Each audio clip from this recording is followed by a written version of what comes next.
আসসালামু আলাইকুম আমার প্রাণপ্রিয় ভাই ও বোনেরা, সবাই কেমন আছো? কমেন্ট করে জানাও কেমন আছো এবং তোমরা আমাকে শুনতে বা দেখতে পারছো কিনা। আমরা গতকাল চমৎকার একটি ক্লাস নিয়েছি, অর্থাৎ তোমাদের যে হচ্ছে অ্যাড্রেস করেছে তোমরা, এবং তোমরা কমেন্ট করে জানিয়েছো যে ক্লাস একদম পরিপূর্ণ ক্লাস হয়েছে এবং তোমাদের অনেক নাকি ভালো লেগেছে। যাই হোক, আমি অনেক অনুপ্রাণিত হয়েছি তোমাদের কমেন্টের মাধ্যমে, এবং তোমাদের এই যে ক্লাসটি ভালো লেগেছে, ভালো লাগার চেয়েও বড় বিষয় ক্লাসটি তোমাদের অনেক কাজে লাগবে এবং কমন পড়বে। শুধু ভালো লাগলেই হবে না, কমন তো পড়তে হবে। তো ভাইরা, আমি কমনের জন্য নিয়েছি, তোমাদের শেখানোর জন্য নিয়েছি। আমার উদ্দেশ্য দুইটা, ভালো লাগুক আর না লাগুক, আমার উদ্দেশ্য আমার ক্লাস থেকে কমন পড়তে হবে, প্রথম কথা। দ্বিতীয় কথা হচ্ছে তোমার কিছু শিখতে হবে, তোমার বেসিক সৃষ্টি করতে হবে, অর্থাৎ তোমার মধ্যে এমন কিছু সৃষ্টি হতে হবে যাতে তুমি কমন না পড়লে উত্তর করতে পারো। তো আমার প্রিয় ভাই ও বোনেরা, তোমরা কেমন আছো কমেন্ট করে জানিয়ে দাও, এবং আমাকে ক্লিয়ারলি শুনতে বা দেখতে পারছো কিনা, অর্থাৎ সাউন্ড এবং বোর্ড ক্লিয়ার আছে কিনা, সাউন্ড বোর্ড ক্লিয়ার আছে কিনা আমি তোমাদের কমেন্ট দেখছি। আর আজ এই ক্লাসটিতে যদি তোমরা শুনতে পাও, আমি দেখতে পাচ্ছি যে তোমরা অনেকেই কমেন্ট করেছো যে ভাইয়া ওয়ালাইকুম আসসালাম, ওয়ালাইকুম আসসালাম, কমেন্টের বর্ণনা বয়ে দিচ্ছ। আর তোমরা আমাকে কমেন্ট করে জানাও যে আজ এই ক্লাসটি তোমরা কে কোন জেলা থেকে বা কোন কলেজ থেকে জয়েন করেছো, অর্থাৎ তোমার কলেজের নাম বলতে পারো, তোমার জেলার নাম বলতে পারো ভাইয়েরা। তাহলে আমি তোমাদের কয়েকজনের নাম পড়ে কুশল বিনিময় করতে করতে এর মধ্যে সবাই জয়েন করে ফেলবে, আমরা তারপর আমাদের মূল পর্ব, যার জন্য তোমরা অপেক্ষায় আছো, যে ক্লাসটি তোমরা অধীর আগ্রহে কালকে 12টা পর্যন্ত করেছো, আজ আরেকটি চমৎকার ক্লাস তোমাদের সামনে আমি উপস্থাপন করতে যাচ্ছি। আশা করি সর্বোচ্চ ফলপ্রসূ হবে এবং এই ক্লাসটি থেকে একাধিক প্রশ্ন তোমার ঢাকা বিশ্ববিদ্যালয় সহ যে কোনো বিশ্ববিদ্যালয়ে কমন পড়ে যাবে। আচ্ছা, ওয়ালাইকুম আসসালাম। আমরা দেখতে পাচ্ছি এখানে আলহামদুলিল্লাহ আল্লাহ তাআলার অশেষ রহমতে এবং তোমাদের দয়ায় ভালো আছি। মাগুরা থেকে ত্রিনা বিশ্বাস জয়েন করেছে, লালমনিরহাট থেকে শুভ, তারপর হচ্ছে জিন্নাত, ওয়ালাইকুম আসসালাম। সাতক্ষীরা থেকে জয়েন করেছে ইসরাত জাহান এবং তামান্না আক্তার। বাগেরহাট থেকে, কি ব্যাপার, খুলনা অঞ্চল স্টুডেন্ট এত বেশি আমাদের এখানে, কি ব্যাপার, ঢাকার কেউ নাই তোমরা, রংপুরের কেউ নেই, ময়মনসিংহ বিভাগের কেউ নেই তোমরা, অর্থাৎ সিলেট বিভাগের কেউ নেই, রাজশাহী বিভাগের কেউ আছো কিনা? আচ্ছা, যাই হোক ভাইয়েরা, বরিশাল বিভাগের কেউ আছো কিনা? তো যাই হোক, অনেকেই আছে এখানে দেখতে পাচ্ছি। অর্থাৎ আমরা গতকালকে বলেছি বাংলাদেশের 8টি বিভাগের 64টা জেলার 495টি উপজেলা থেকেই আমরা প্রত্যাশা রাখি আমার ছোট ভাই বোনরা জয়েন করেছে তাদের স্বপ্ন পূরণের জন্য, এবং আমরা বড় ভাই হিসেবে তাদের স্বপ্ন পূরণ করতে সর্বোচ্চ পরিশ্রম করে যাব, এবং সর্বোচ্চ আমরা হচ্ছে বদ্ধপরিকর তোমাদের পরিশ্রম পূরণ করার জন্য শেষ পর্যন্ত থাকব। যতদিন তোমাদের স্বপ্ন পূরণ না হচ্ছে আমরা তোমাদের পাশে আছি। তো ভাই বোনেরা, আমরা শুরু করতে যাচ্ছি আমাদের সেই কাঙ্ক্ষিত ক্লাসটি। সবাই, তার আগে একটা বিষয়, ওটা কই, ল্যাপটপটা কোথায়, তার আগে একটা বিষয় হচ্ছে যে তোমরা তো জানো যে আমাদের এই যে ফাউন্ডেশন ফ্রি ক্লাস চলছে, এই ফাউন্ডেশন ফ্রি ক্লাস যে বেশি শেয়ার করবে, মেনশন দেবে এবং বন্ধুদের মেনশন দিবে, শেয়ার করবে, আর হচ্ছে বেশি রেসপন্স করবে, আর আমরা যে ক্লাস করাবো সেই ক্লাস মনোযোগ সহকারে করবে, এবং এর উপরে একটা পরীক্ষা হবে। তার উপরে কিন্তু যদি এই যে কন্ডিশন, ক্লাস শেয়ার, মেনশন, এবং তোমার হচ্ছে যে কাজটি করতে হবে ক্লাস মনোযোগ সহকারে করতে হবে, এবং এই ক্লাসের উপরে এক্সাম হবে। তুমি যদি এই কয়েকটি কাজ করতে পারো, এই ল্যাপটপটি হতে পারে তোমার।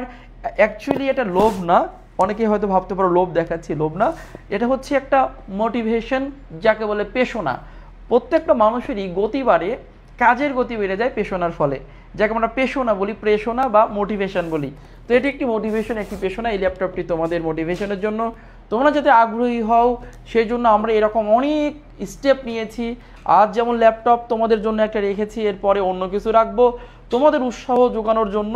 আর তোমরা আমাদের উৎসাহ যোগাতে হলে অবশ্যই অবশ্যই মেনশন, কমেন্ট এবং শেয়ার দিয়ে সবাইকে জানিয়ে দাও, এবং তোমার টাইমলাইনে ক্লাসটি শেয়ার করে রাখো। তো ভাই বোনেরা, আমরা শুরু করতে যাচ্ছি আমাদের কাঙ্ক্ষিত ক্লাসটি। শুরু করছি, বিসমিল্লাহির রহমানির রহিম। আমরা প্রথমেই যে কাজটি করব, দেখতে পাচ্ছ যে ফাউন্ডেশন, অর্থাৎ অ্যাডমিশন ফাউন্ডেশন কোর্স সাধারণ জ্ঞান লেকচার। আর আমি তোমাদের সাথে ইনস্ট্রাক্টর হিসেবে আছি মোহাম্মদ শাহিন আলম। দীর্ঘ 14 বছর যাবৎ এই অ্যাডমিশন সেক্টরে আছি, এবং অনেক স্টুডেন্ট, হাজার হাজার স্টুডেন্ট তোমার এই ভাইয়ের দ্বারা তোমাদের এই ভাইয়ের পড়ানোর দ্বারা হাজার হাজার স্টুডেন্ট আজকে পাবলিকিয়ান এবং ঢাকা বিশ্ববিদ্যালয় সহ অনেক বিশ্ববিদ্যালয়ে এ পর্যন্ত অসংখ্য শিক্ষার্থী ফার্স্ট সেকেন্ড থার্ড সব পজিশন করে তারা পাবলিক বিশ্ববিদ্যালয়ে পড়ালেখা করছে। তো আমাদের মূল টার্গেট থাকবে ঢাকা বিশ্ববিদ্যালয়ে। তো তোমরা অবশ্যই ঢাকা বিশ্ববিদ্যালয়ের জন্য সেইভাবে প্রিপারেশন নিবা যেভাবে আমরা তোমাদের গাইডলাইন দিব। ক্লাস করো, মনোযোগ সহকারে ক্লাস করো, নোট করো, কমেন্ট করো, ঠিক আছে? আমরা শুরু করছি। বিসমিল্লাহির রহমানির রহিম। শুরু করছি আমরা আমাদের কাঙ্ক্ষিত ক্লাসটি। এই যে শুরু হয়ে যাচ্ছে। আজ যে ক্লাসটি আমাদের অনুষ্ঠিত হবে, গতকালকে আমরা কি পড়িয়েছি বলো তো? গতকাল পড়িয়েছি আমরা দক্ষিণ আমেরিকা মহাদেশ। গতকালকে পড়িয়েছি কোন মহাদেশ? দক্ষিণ আমেরিকা। আজ আমরা পড়ব উত্তর আমেরিকা মহাদেশ। সবাই শুরু করো। উত্তর আমেরিকা, উত্তর আমেরিকা মহাদেশ বা আমেরিকা মহাদেশ। সবাই একটু শুরু করো, খাতায় লেখা শুরু করে দাও। উত্তর আমেরিকা মহাদেশ। আর তোমরা যারা ক্লাসটি শেয়ার করেছো সবাই ডান লিখে দাও। উত্তর আমেরিকা গত ক্লাসে পড়েছো, গতকালকে পড়েছো কিন্তু দক্ষিণ আমেরিকা। আজ আমরা অপারেশন চালাবো উত্তর আমেরিকা মহাদেশের উপরে, যেখানে স্বাধীন রাষ্ট্র রয়েছে 23টি এবং খুব সংক্ষিপ্তভাবে, সাবলীলভাবে, সহজভাবে তোমাদের সামনে উপস্থাপন করব উত্তর আমেরিকার 23টি রাষ্ট্র। আজ আমাদের একদম ক্লিয়ার হয়ে যাবে, এখান থেকে আশা করি কোনো সমস্যা থাকবে না। তো প্রথম প্রশ্ন তোমাদের কাছে, উত্তর আমেরিকার স্বাধীন রাষ্ট্র কতটি বলো? গতকালকে পড়েছো দক্ষিণ আমেরিকা, গতকালকে পড়েছো দক্ষিণ আমেরিকা, যেখানে স্বাধীন রাষ্ট্র ছিল মাত্র 12টা, আর আজ কিন্তু 23টা। তবে অনেক সহজভাবে জানতে পারবা। আর একটা বিষয় কি তোমরা খেয়াল করেছো, আমি তোমাদের যদি এরকম প্রত্যেকটা মহাদেশের A to Z তোমাদের যদি পড়িয়ে দেই, তোমাদের কিন্তু সাধারণ জ্ঞান প্রায় শেষ হয়ে যাচ্ছে। বাংলাদেশ পার্ট, আন্তর্জাতিক পার্ট, এরকম করে যদি আমরা ফ্রি ক্লাসগুলোও নেই, অন্য কোনো প্ল্যাটফর্মে যদি তুমি টাকা দিয়েও ভর্তি হও, এই ফ্রি ক্লাসগুলো কিন্তু তার চেয়েও তোমার জন্য ভালো হবে। তুমি মনে করো আমরা যদি ফ্রি ক্লাস এইভাবে নিতে পারি, তাহলে পেইড বেসের ক্লাসগুলো আমরা কিভাবে নিচ্ছি? সেই জন্য প্রিয় শিক্ষার্থীবৃন্দ, যদি তুমি স্বপ্ন পূরণ করতে চাও, তো আমাদের এই ফ্রি ক্লাসের পাশাপাশি আজই তুমি আমাদের পেইড ব্যাচে ভর্তি হয়ে যাও। যে ভাইয়ারা ফ্রি ক্লাস এত সুন্দর করে নিতে পারে এবং এত পরিশ্রম করতে পারে, তাহলে পেইড ব্যাচে আমরা আরও কত সুন্দর করে আরও কত ক্লাস তোমাদের নিচ্ছি কমনের জন্য এবং সাজেশনমূলকভাবে, যা বলারই অর্থ নেই। সেজন্য তোমরা দেরি না করে দ্রুত ভর্তি হয়ে যাও। সিদ্ধান্তহীনতায় ভুগো না, কারণ সিদ্ধান্তহীনতা ভোগার টাইম নেই, সময় খুবই অল্প থাকে কিন্তু ঢাকা বিশ্ববিদ্যালয়ে, মনে থাকবে? আচ্ছা, তাহলে উত্তর আমেরিকা এটা আন্তর্জাতিক পার্ট ভাই, আন্তর্জাতিক পার্ট, এটা আন্তর্জাতিক, ইন্টারন্যাশনাল অ্যাফেয়ার্স। তো দেখো, উত্তর আমেরিকা মহাদেশের স্বাধীন রাষ্ট্র কতটি? 23টি। আচ্ছা, এখন আমরা লিখব যে আয়তনে, সবাই শুরু করো, আয়তনে তৃতীয় বৃহত্তম মহাদেশ, তৃতীয়, আয়তনে তৃতীয় বৃহত্তম মহাদেশ। ঝটপট করে লেখা শুরু করো। এটি আয়তনে তৃতীয় বৃহত্তম মহাদেশ, আমার মনে রাখবো। আচ্ছা, তারপরে লেখো যে এ মহাদেশের আয়তনে বৃহত্তম রাষ্ট্র, আয়তনে বৃহত্তম রাষ্ট্র কানাডা। মনে রাখবা, তোমরা অনেকে কানাডার নাম শুনেছো, তোমাদের প্রিয় একটি রাষ্ট্র কানাডা। তাহলে এই মহাদেশের আয়তনে সবচেয়ে বড় রাষ্ট্র কোনটি? কানাডা। আমরা সবসময় মনে রাখবো এ মহাদেশের আয়তনে বড় রাষ্ট্র হচ্ছে কানাডা। পরবর্তীতে চলে যাচ্ছি আমরা, লেখো এ মহাদেশের জনসংখ্যায়, জনসংখ্যায় আমরা একটু ঝটফট করে লিখব। জনসংখ্যায় বৃহত্তম, আয়তনে হচ্ছে কানাডা, আর জনসংখ্যায় সবচেয়ে বড় রাষ্ট্র মনে রাখবা যুক্তরাষ্ট্র। যুক্তরাষ্ট্র বা যাকে তোমরা বলো ইউএসএ বা যাকে তোমরা আমেরিকা বলেও ডাকো, ঠিক আছে? তাহলে আয়তনে পৃথিবীর তৃতীয় বৃহত্তম মহাদেশ, এই মহাদেশের সবচেয়ে বৃহত্তম রাষ্ট্র হচ্ছে আয়তনে কানাডা এবং জনসংখ্যায় বড় হচ্ছে যুক্তরাষ্ট্র। আরেকটি তথ্য লিখে নাও, এই মহাদেশের আয়তন ও জনসংখ্যায়, আয়তন ও জনসংখ্যায়, আয়তন ও জনসংখ্যায় বৃহত্তম রাষ্ট্র, আয়তন ও জনসংখ্যায় ক্ষুদ্রতম রাষ্ট্র, ক্ষুদ্রতম মানে স্মলেস্ট কান্ট্রি, ক্ষুদ্রতম রাষ্ট্র। রাষ্ট্রের নাম তোমরা অনেকে শোনোনি, আজকে নতুন করে শুনে রাখবা। এই মহাদেশের সবচেয়ে ছোট রাষ্ট্রের নাম হলো, এখানে লিখে দিচ্ছি সেন্ট, বড় করে লিখে দিচ্ছি সেন্ট কিটস, নট কিডস, এটা কি হবে? Kids, Saint Kitts and Nevis, Saint Kitts and Nevis. তাহলে উত্তর আমেরিকার সবচেয়ে ছোট রাষ্ট্রের নাম সেন্ট কিটস অ্যান্ড নেভিস। নাম মাশাআল্লাহ অনেক বড়, কিন্তু এই মহাদেশের মধ্যে এটাই কিন্তু সবচেয়ে ছোট। আর যারা আগে এই ক্লাসটি করেছো পেইড ব্যাচে, তাদের বলছি অনেক ইনফরমেশন পাবা সূক্ষ্মভাবে, এত পরিমাণে গুরুত্বপূর্ণ তথ্য পাবা যে তুমি আগে কোথাও এরকম কোনো তথ্য পাওনি। যদি কেউ অন্য জায়গায় করেও থাকো ক্লাসটি আবার করো, কথা দিচ্ছি সর্বোচ্চ ভালো হবে, এই মহাদেশে কোনো সমস্যা থাকবে না এরপর থেকে। তো আমরা একটু রিভিউ করছি। আমরা পড়ছি উত্তর আমেরিকা মহাদেশ, যেখানে স্বাধীন রাষ্ট্র সংখ্যা রয়েছে 23টি। আয়তনে এই মহাদেশটি পৃথিবীতে অবস্থান তৃতীয়। এই মহাদেশের 23টি রাষ্ট্রের মধ্যে সবচেয়ে বড় রাষ্ট্র হচ্ছে কানাডা, আর এই মহাদেশের মধ্যে জনসংখ্যায় সবচেয়ে বড় রাষ্ট্র হচ্ছে যুক্তরাষ্ট্র। তারপরে দেখো এই মহাদেশের মধ্যে আয়তন ও জনসংখ্যায় সবচেয়ে ছোট রাষ্ট্র হচ্ছে সেন্ট কিটস অ্যান্ড নেভিস। আবার উচ্চারণ করবা, Saint Kitts and Nevis, Saint Kitts and Nevis. Okay, ঠিক আছে, সেন্ট কিটস অ্যান্ড নেভিস। চলে যাচ্ছি আমরা পরবর্তীতে, এটা মুছে দিচ্ছি, সবাই লেখা হয়েছে আশা করি। পরবর্তীতে লেখো, এই মহাদেশের আমরা সবচেয়ে ছোট রাষ্ট্র সর্বশেষ পড়েছি। এরপরে আমরা পড়ব যে এ মহাদেশ মানে কোন মহাদেশ? উত্তর আমেরিকা মহাদেশ। এ মহাদেশের দীর্ঘতম পর্বতমালা, এ মহাদেশের দীর্ঘতম পর্বতমালা দেখি কোনটা হয়। দীর্ঘতম পর্বতমালা হচ্ছে রকি পর্বতমালা, মনে রাখবা রকি। আমরা যখন গতকালকে পড়েছিলাম দক্ষিণ আমেরিকা, সেখানে কিন্তু আমাদের ছিল হলো দক্ষিণ আমেরিকার দীর্ঘতম পর্বতমালা ছিল কি আন্দিজ, আর উত্তর আমেরিকার দীর্ঘতম পর্বতমালা হচ্ছে রকি। এই রকি পর্বতমালা রয়েছে দুইটি দেশ জুড়ে রয়েছে। একটু পর আমরা চিত্র দেখব কোথায় আছে। রকি পর্বতমালা রয়েছে কানাডা যুক্তরাষ্ট্রের মাঝে, মনে রাখবা কানাডা আর হচ্ছে যুক্তরাষ্ট্রের মাঝে রয়েছে রকি পর্বতমালা। যেমন আমাদের এশিয়া মহাদেশের মধ্যে সবচাইতে দীর্ঘতম পর্বতমালার নাম হচ্ছে হিমালয়, আর গতকাল দক্ষিণ আমেরিকা পড়েছো আন্দিজ। আজ তোমরা উত্তর আমেরিকা পড়ছো, যেখানে সবচেয়ে বড় বা দীর্ঘতম পর্বতমালার নাম কি বলো তো? রকি পর্বতমালা। এরপরে দেখো এ মহাদেশের দীর্ঘতম নদীর নাম হচ্ছে, অনেকে বলে ম্যাকেঞ্জি হবে না, দীর্ঘতম নদীর নাম মূলত মিসৌরি, কিন্তু আমরা দুইটা নদী মিলে এখানে দীর্ঘতম ধরা হচ্ছে মিসিসিপি মিসৌরি। যদিও নদী দুইটা, কিন্তু এই দুইটাকে একত্রে একটা নদী ধরা হয় মিসিসিপি। প্রথম থেকে লিখে দিচ্ছি, মিসিসিপি মসৌরি বা মিসৌরি বলে, মিসিসিপি মিসৌরি। এই নদীটি যদি একটা নদী চাই ভাইয়েরা, যে একটা নদী কখনো দিয়েছে যে মিসিসিপি বড় নাকি মিসৌরি বড়, এই দুইটার মধ্যে কিন্তু মিসিসিপিটা কিন্তু বড়, মনে রাখবা। যদি কখনো এরকম থাকে উত্তর আমেরিকার দীর্ঘতম নদী কোনটা, অপশনে মিসিসিপি মিসৌরি না দিয়ে একটা দিয়েছে মিসিসিপি বড় নাকি মিসৌরি বড় নাকি ম্যাকেঞ্জি বড় নাকি তোমার ডি রিভার বড়, তখন অবশ্যই উত্তর করতে হবে মিসৌরি, মনে রাখবা। তাহলে উত্তর আমেরিকার দীর্ঘতম নদীর নাম হচ্ছে মিসিসিপি মিসৌরি, ঠিক আছে। আচ্ছা, এবার লেখো এ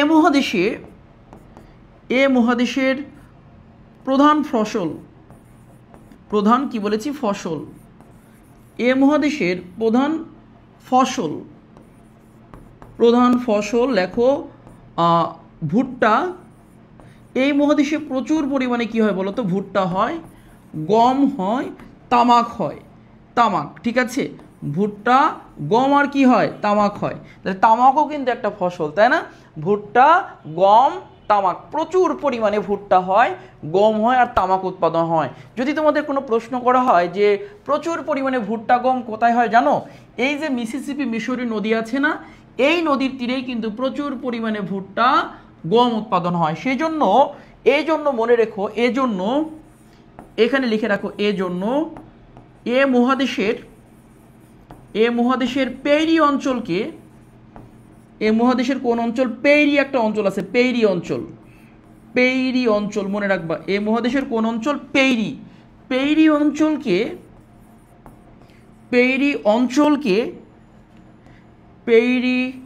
অঞ্চলকে পৃথিবীর রুটির ঝুড়ি বলা হয়। পৃথিবীর কি বলা হয়? রুটির ঝুড়ি বলা হয়, পৃথিবীর রুটির ঝুড়ি। এটা কিন্তু খুবই গুরুত্বপূর্ণ ভাইয়া, পৃথিবীর রুটির ঝুড়ি। রুটির ঝুড়ি কেন বলা হচ্ছে জানো? রুটির ঝুড়ি বলা হচ্ছে এই যে গম ভুট্টা হচ্ছে, গম হচ্ছে কোন নদীর তীরে হচ্ছে? মিসিসিপি মিসৌরি নদীর তীরে হচ্ছে। এই মিসিসিপি মিসৌরি নদীর তীরেই একটা অঞ্চল আছে, যে অঞ্চলের নাম হচ্ছে পেইরি অঞ্চল। এই পেইরি অঞ্চলকে গম এবং ভুট্টা উৎপাদনের কারণে এই পেইরি অঞ্চলকে বলা হচ্ছে পৃথিবীর রুটির ঝুড়ি, অর্থাৎ bread basket of the world. পৃথিবীর রুটির ঝুড়ি বলা হচ্ছে। তাও তোমাদের কাছে প্রশ্ন যে পৃথিবীর রুটির ঝুড়ি কাকে বলা হয়? সবার কাছে প্রশ্ন করেছি, পৃথিবীর রুটির ঝুড়ি, বুড়ি না কিন্তু, একদম লিখছে পৃথিবীর রুটির বুড়ি, নট বুড়ি, এটা কি হবে? ঝুড়ি। পৃথিবীর রুটির ঝুড়ি কাকে বলা হয় বলো? পৃথিবীর রুটির ঝুড়ি কাকে বলা হয়? পেইরি অঞ্চলকে বলা হয়। যদি বলে পেইরি অঞ্চল কোথায়? উত্তর আমেরিকার একটি অঞ্চল। কোন নদীর তীরে? মিসিসিপি মিসৌরি নদীর তীরে। কেন বলা হচ্ছে? গম ভুট্টা বেশি উৎপাদন হচ্ছে। ঠিক আছে, এইটা কিন্তু পরীক্ষা অনেকবার এসেছে। তো প্রিয় ভাই ও বোনেরা, আমরা উত্তর আমেরিকার এই স্লাইডে যে প্রশ্নগুলো পড়েছি তোমাদের আবার আমি রিভিউ করছি। প্রথম প্রশ্ন হচ্ছে, এই মহাদেশের দীর্ঘতম পর্বতমালার নাম রকি। রকি পর্বতমালা দুইটি দেশে আছে। এই মহাদেশের 23টি রাষ্ট্রের মধ্যে দুইটি দেশে রকি পর্বত আছে, একটা হচ্ছে কানাডা আর একটা হচ্ছে যুক্তরাষ্ট্র। পরবর্তীতে দেখো, এ মহাদেশের দীর্ঘতম নদীর নাম, the longest river of north America, অর্থাৎ উত্তর আমেরিকার দীর্ঘতম নদীর নাম হচ্ছে মিসিসিপি মিসৌরি।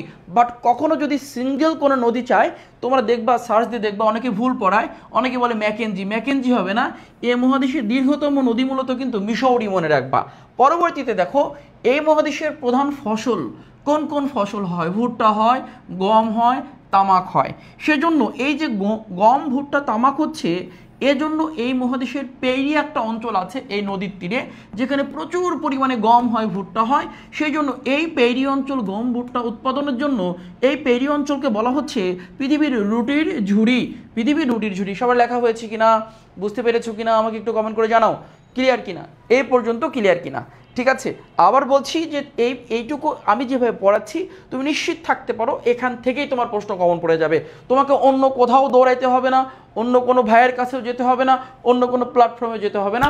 আল্লাহ তাআলার উপর আস্থা রাখো, আমাদের উপরে তোমরা দায়িত্ব দিয়ে দাও।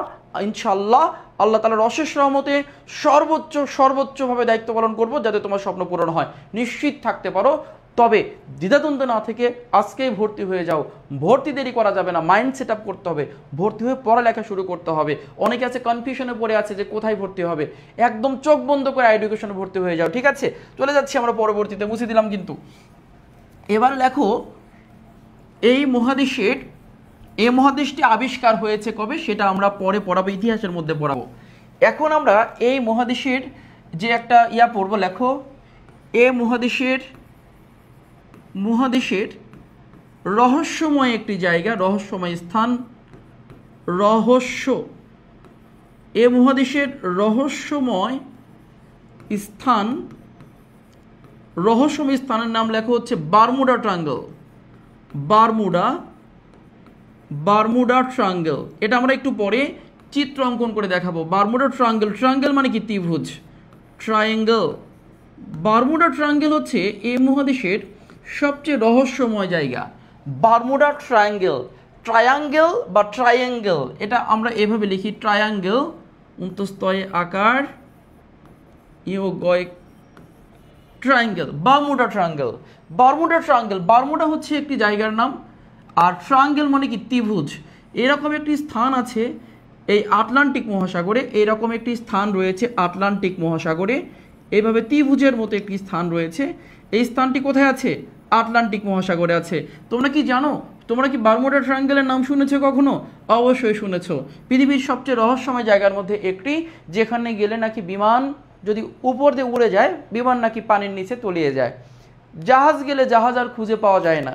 এরকম তোমার হচ্ছে 1900 সালের দিকে প্রচুর 1908, 7 এরকম সালের দিকে প্রচুর পরিমাণে দুর্ঘটনা ঘটেছে। বারমুডা ট্রায়াঙ্গেল কোথায় রয়েছে? আটলান্টিক মহাসাগরে রয়েছে, ঠিক উত্তর আমেরিকার একদম কাছাকাছি। আটলান্টিক মহাসাগরের একটি ভয়ঙ্কর, একটি রহস্যময় জায়গার নাম হচ্ছে বারমুডা ট্রায়াঙ্গেল। এই বারমুডা ট্রায়াঙ্গেলে প্রচুর পরিমাণে দুর্ঘটনা ঘটেছে, অনেক জাহাজ এবং প্লেন নিখোঁজ হয়েছে, যাদের হদিস আর কখনো পাওয়া যায়নি। সেই থেকে এই স্থানটি নিয়ে অনেকের রহস্য রয়েছে এবং অনেকে এটা নিয়ে জানতে চায়। তো পরবর্তীতে আমরা যখন চিত্র অঙ্কন করব তখন এই বিষয়ে আর একটু কথা বলবো, যেটি কোথায় বা এখানে কেনই বা সব কিছু হারিয়ে যাচ্ছে। যদিও রহস্যময়, তারপরেও আমি তোমাদের সামনে কয়েকটি কারণ উল্লেখ করব, যে কারণগুলো আমরা পেয়েছি যে এই কারণে এখানে বিভিন্ন জিনিস গেলে, জাহাজ গেলে বা প্লেন গেলে নিখোঁজ হয়ে যায়। আমরা একটু পরে সেটা উপস্থাপন করার চেষ্টা করব, ঠিক আছে? তো এবার খেয়াল করো যে এই মহাদেশের সবচেয়ে রহস্যময় জায়গার নাম কি বলেছি? Bermuda triangle. Bermuda triangle. পরবর্তীতে লেখো যে এই মহাদেশটি আমেরিকা মহাদেশ, আমেরিকা মহাদেশ, আমেরিকা মহাদেশ আবিষ্কার করে, কি করে আবিষ্কার, সুন্দর করে লিখে নাও। আমেরিকা মহাদেশ আবিষ্কার করে 1492 সালে। 1400 কত সালে? 92। আচ্ছা, এইখানে একটু ক্লিয়ার করে দেব তোমাদের। আমেরিকা মহাদেশ আবিষ্কার করে 1492 সালে ইতালিয়ান নাবিক, ইতালি কোথায়? ইউরোপের রাষ্ট্র। ইতালিয়ান নাবিক যার নাম হচ্ছে কলম্বাস, ক্রিস্টোফার কলম্বাস। আমরা পরিপূর্ণ লিখে দিচ্ছি, ক্রিস্টোফার, যার নাম হচ্ছে ক্রিস্টোফার কলম্বাস। মনে রাখবা, যার নাম কি? Christopher Columbus. ক্রিস্টোফার কলম্বাস এই ব্যক্তি কিন্তু 1492 সালে ইউরোপ থেকে আমেরিকা যাওয়ার পথ আবিষ্কার করেছে। কিন্তু আমরা তা না বলে বলি যে আমেরিকা আবিষ্কার করেছে। কে আবিষ্কার করেছে? ইতালিয়ান নাবিক, যার বাড়ি কোথায়? ইতালিতে। ইতালিয়ান নাবিক যার নাম হচ্ছে ক্রিস্টোফার কলম্বাস। মনে রাখবা, ক্রিস্টোফার কলম্বাস। পরবর্তীতে লেখো যে আমেরিকা নামকরণ করে, আমেরিকা নামকরণ করেন, আমেরিকা নামকরণ করেন কে করেছেন আমেরিকা নাম? লেখো 1507 সালে, 1507 সালে আমেরিকাগো ভেসপুচি, আমেরিকাগো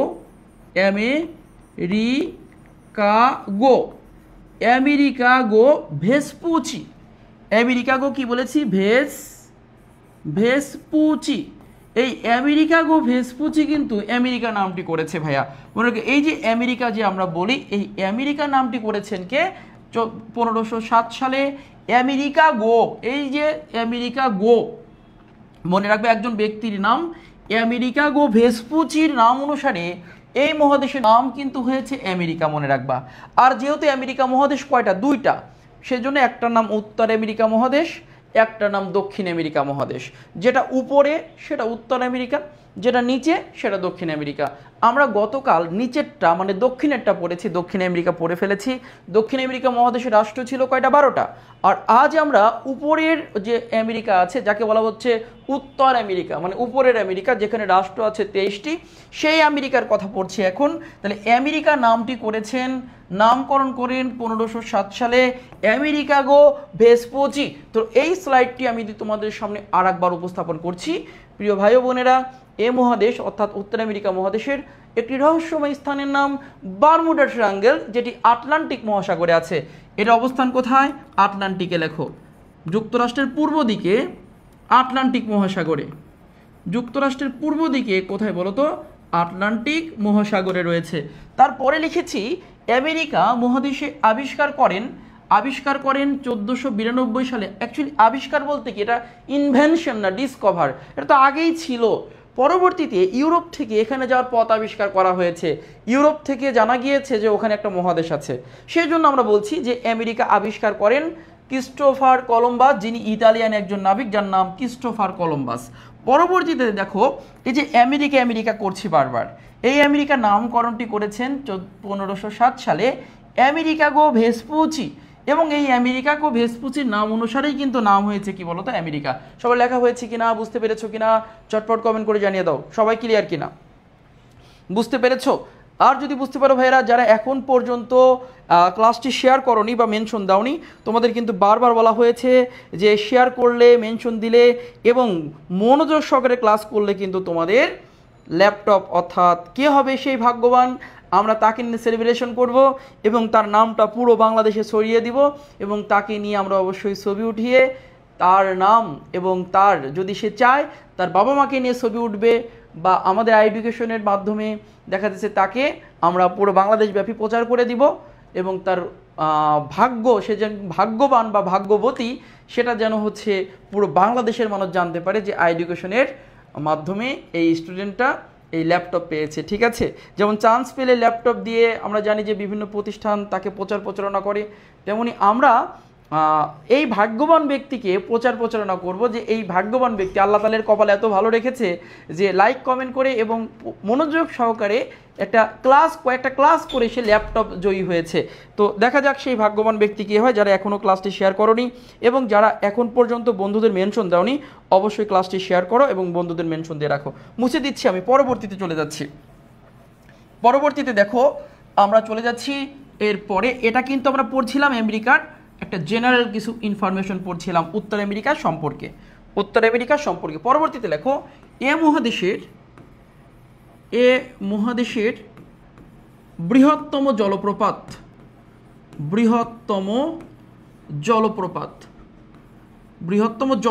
জলপ্রপাতের ইংরেজি কি? ওয়াটারফল। জলপ্রপাত বা আমরা ছোট হলে বলি ঝর্ণা, আর জলপ্রপাতকে আমরা ইংরেজিতে কি বলি? ওয়াটারফল। ওয়াটার মানে পানি আর ফল মানে কি? পতন। বৃহত্তম জলপ্রপাতের নাম লিখে রাখো নায়াগ্রা। এখান থেকে কিন্তু প্রচুর পরিমাণে প্রশ্ন আসে, মনে রাখবা। নায়াগ্রা। তাহলে এই মহাদেশের সবচেয়ে বড় জলপ্রপাত বা largest waterfall in North America Niagara Falls যাকে বলা হচ্ছে। নায়াগ্রা ফলস কোথায় আছে? নায়াগ্রা ফলস রয়েছে মূলত, মনে রাখবা, কানাডার। এটা অবস্থান কোথায়? নায়াগ্রা ফলসের অবস্থানটা যদি একটু বলি তোমাদেরকে, যেটা পরীক্ষা আসার সম্ভাবনা থাকে। নায়াগ্রা ফলসের অবস্থান লেখো কানাডার, ভালো করে লিখে নাও, কানাডার অন্টারিও শহরে। কানাডার কোথায়? অন্টারিওতে। কানাডার অন্টারিও শহরে, এবং মনে রাখবা যুক্তরাষ্ট্রের বা আমেরিকা যাকে তোমরা চিনো, আমেরিকা বলে চিনো, যুক্তরাষ্ট্রের নিউ ইয়র্ক শহরে। নিউ ইয়র্কের নাম সবাই শুনেছ, নিউ ইয়র্ক শহরে। তার মানে নায়াগ্রা ফলস কিন্তু উৎপত্তি হয়েছে কানাডার অংশ থেকে। নায়াগ্রা ফলসের উৎপত্তি হয়েছে, মনে করে এটা কানাডা, আর এই নিচেই রয়েছে যুক্তরাষ্ট্র। এটা ইউএসএ বা যুক্তরাষ্ট্র, আর এটাকে বলো তো কানাডা। এই কানাডার এই যে সীমান্তবর্তী অংশটা দেখছো না, আমি যদি লাল করে দেই বা অন্য কোনো কালার দিয়ে তোমাদের দেখায় দেই, এই যে কানাডার যুক্তরাষ্ট্রের মাঝে যে অংশটা দেখছো না, এটাই কিন্তু নায়াগ্রা ফলস। এখানে রয়েছে কানাডার অন্টারিও প্রদেশ, আর হচ্ছে নিচে রয়েছে যুক্তরাষ্ট্রের নিউ ইয়র্ক। এই জলপ্রপাতের উৎপত্তি হয়েছে, মনে রাখবা, এই কানাডা থেকে, আর পতন ঘটছে, পানির পতন ঘটছে। পানি কিন্তু আসছে কানাডা থেকে, আর পতন ঘটছে কিন্তু কোথায় বলো তো? যুক্তরাষ্ট্রে। সবাই কি বুঝতে পেরেছো? সবাই বুঝতে পেরেছো কিনা? তাহলে বলো তো ভাইয়া, পৃথিবীর শুধু এটা কিন্তু মনে রাখবা যে এই নায়াগ্রা ফলস কিন্তু শুধু উত্তর আমেরিকার বড় না, পুরো বিশ্বের মধ্যেই কিন্তু বড়। এটা কিন্তু বিশ্বেরই বৃহত্তম, মনে রাখবা, এটি কিন্তু বিশ্বের বৃহত্তম।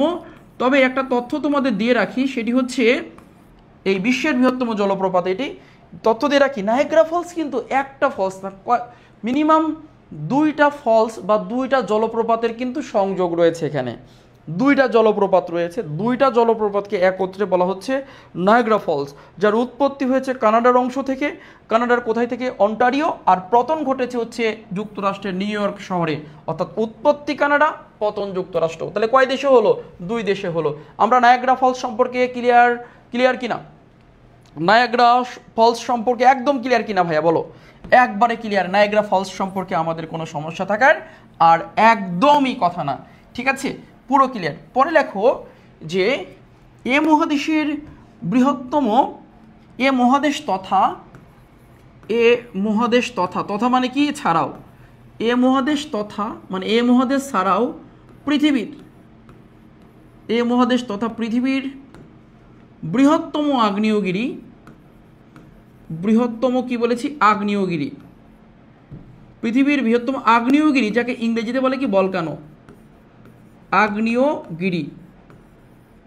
আগ্নেয়গিরি, ঠিক আছে। তাহলে এই মহাদেশের তথা পৃথিবীর বৃহত্তম আগ্নেয়গিরি কোনটা দেখি তো? পৃথিবীর বৃহত্তম আগ্নেয়গিরির নাম হচ্ছে মাউনা লোয়া, মনে রাখবা, মাউনা, বা আমরা রুশু দেই মাউনা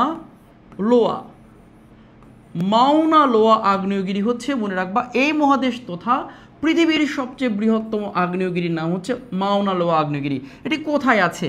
এটি হলো, লেখো যে প্রশান্ত মহাসাগরে, সবাই লেখো অবস্থানটা কোথায়। প্রশান্ত মহাসাগরে, প্রশান্ত মহাসাগরে যুক্তরাষ্ট্রের, প্রশান্ত মহাসাগরে যুক্তরাষ্ট্রের হাওয়াই দ্বীপপুঞ্জে রয়েছে। যুক্তরাষ্ট্রের প্রদেশ, যুক্তরাষ্ট্রের সর্বশেষ প্রদেশ, যুক্তরাষ্ট্রের কি সর্বশেষ প্রদেশ হাওয়াই দ্বীপপুঞ্জে রয়েছে। হাওয়াই, হাওয়াই দ্বীপপুঞ্জে রয়েছে। যুক্তরাষ্ট্রের সর্বশেষ প্রদেশের নাম কি? হাওয়াই দ্বীপপুঞ্জ। এই হাওয়াই দ্বীপপুঞ্জে অবস্থিত, মনে রাখবা কোন দ্বীপপুঞ্জে অবস্থিত?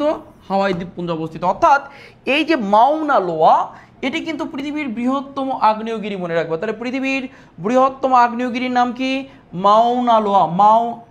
এখানে মাউনা লোয়া বানানটা ভুল হয়েছে, ঠিক করে নাও। মাউ না দেইনি আমি, উচ্চারণ করেছি কিন্তু মাউনা লোয়া, এইটা ঠিক করে নাও, তোমার বানানটা ঠিক করে নাও। মাউনা লোয়া আগ্নেয়গিরি, আমাদের 9টা বাদ পড়েছিল, ঠিক আছে। এটি কোথায় অবস্থিত ভাইয়া? প্রশান্ত মহাসাগরে যুক্তরাষ্ট্রের সর্বশেষ প্রদেশ, মানে যুক্তরাষ্ট্রের প্রদেশ কয়টা আছে? 50টা।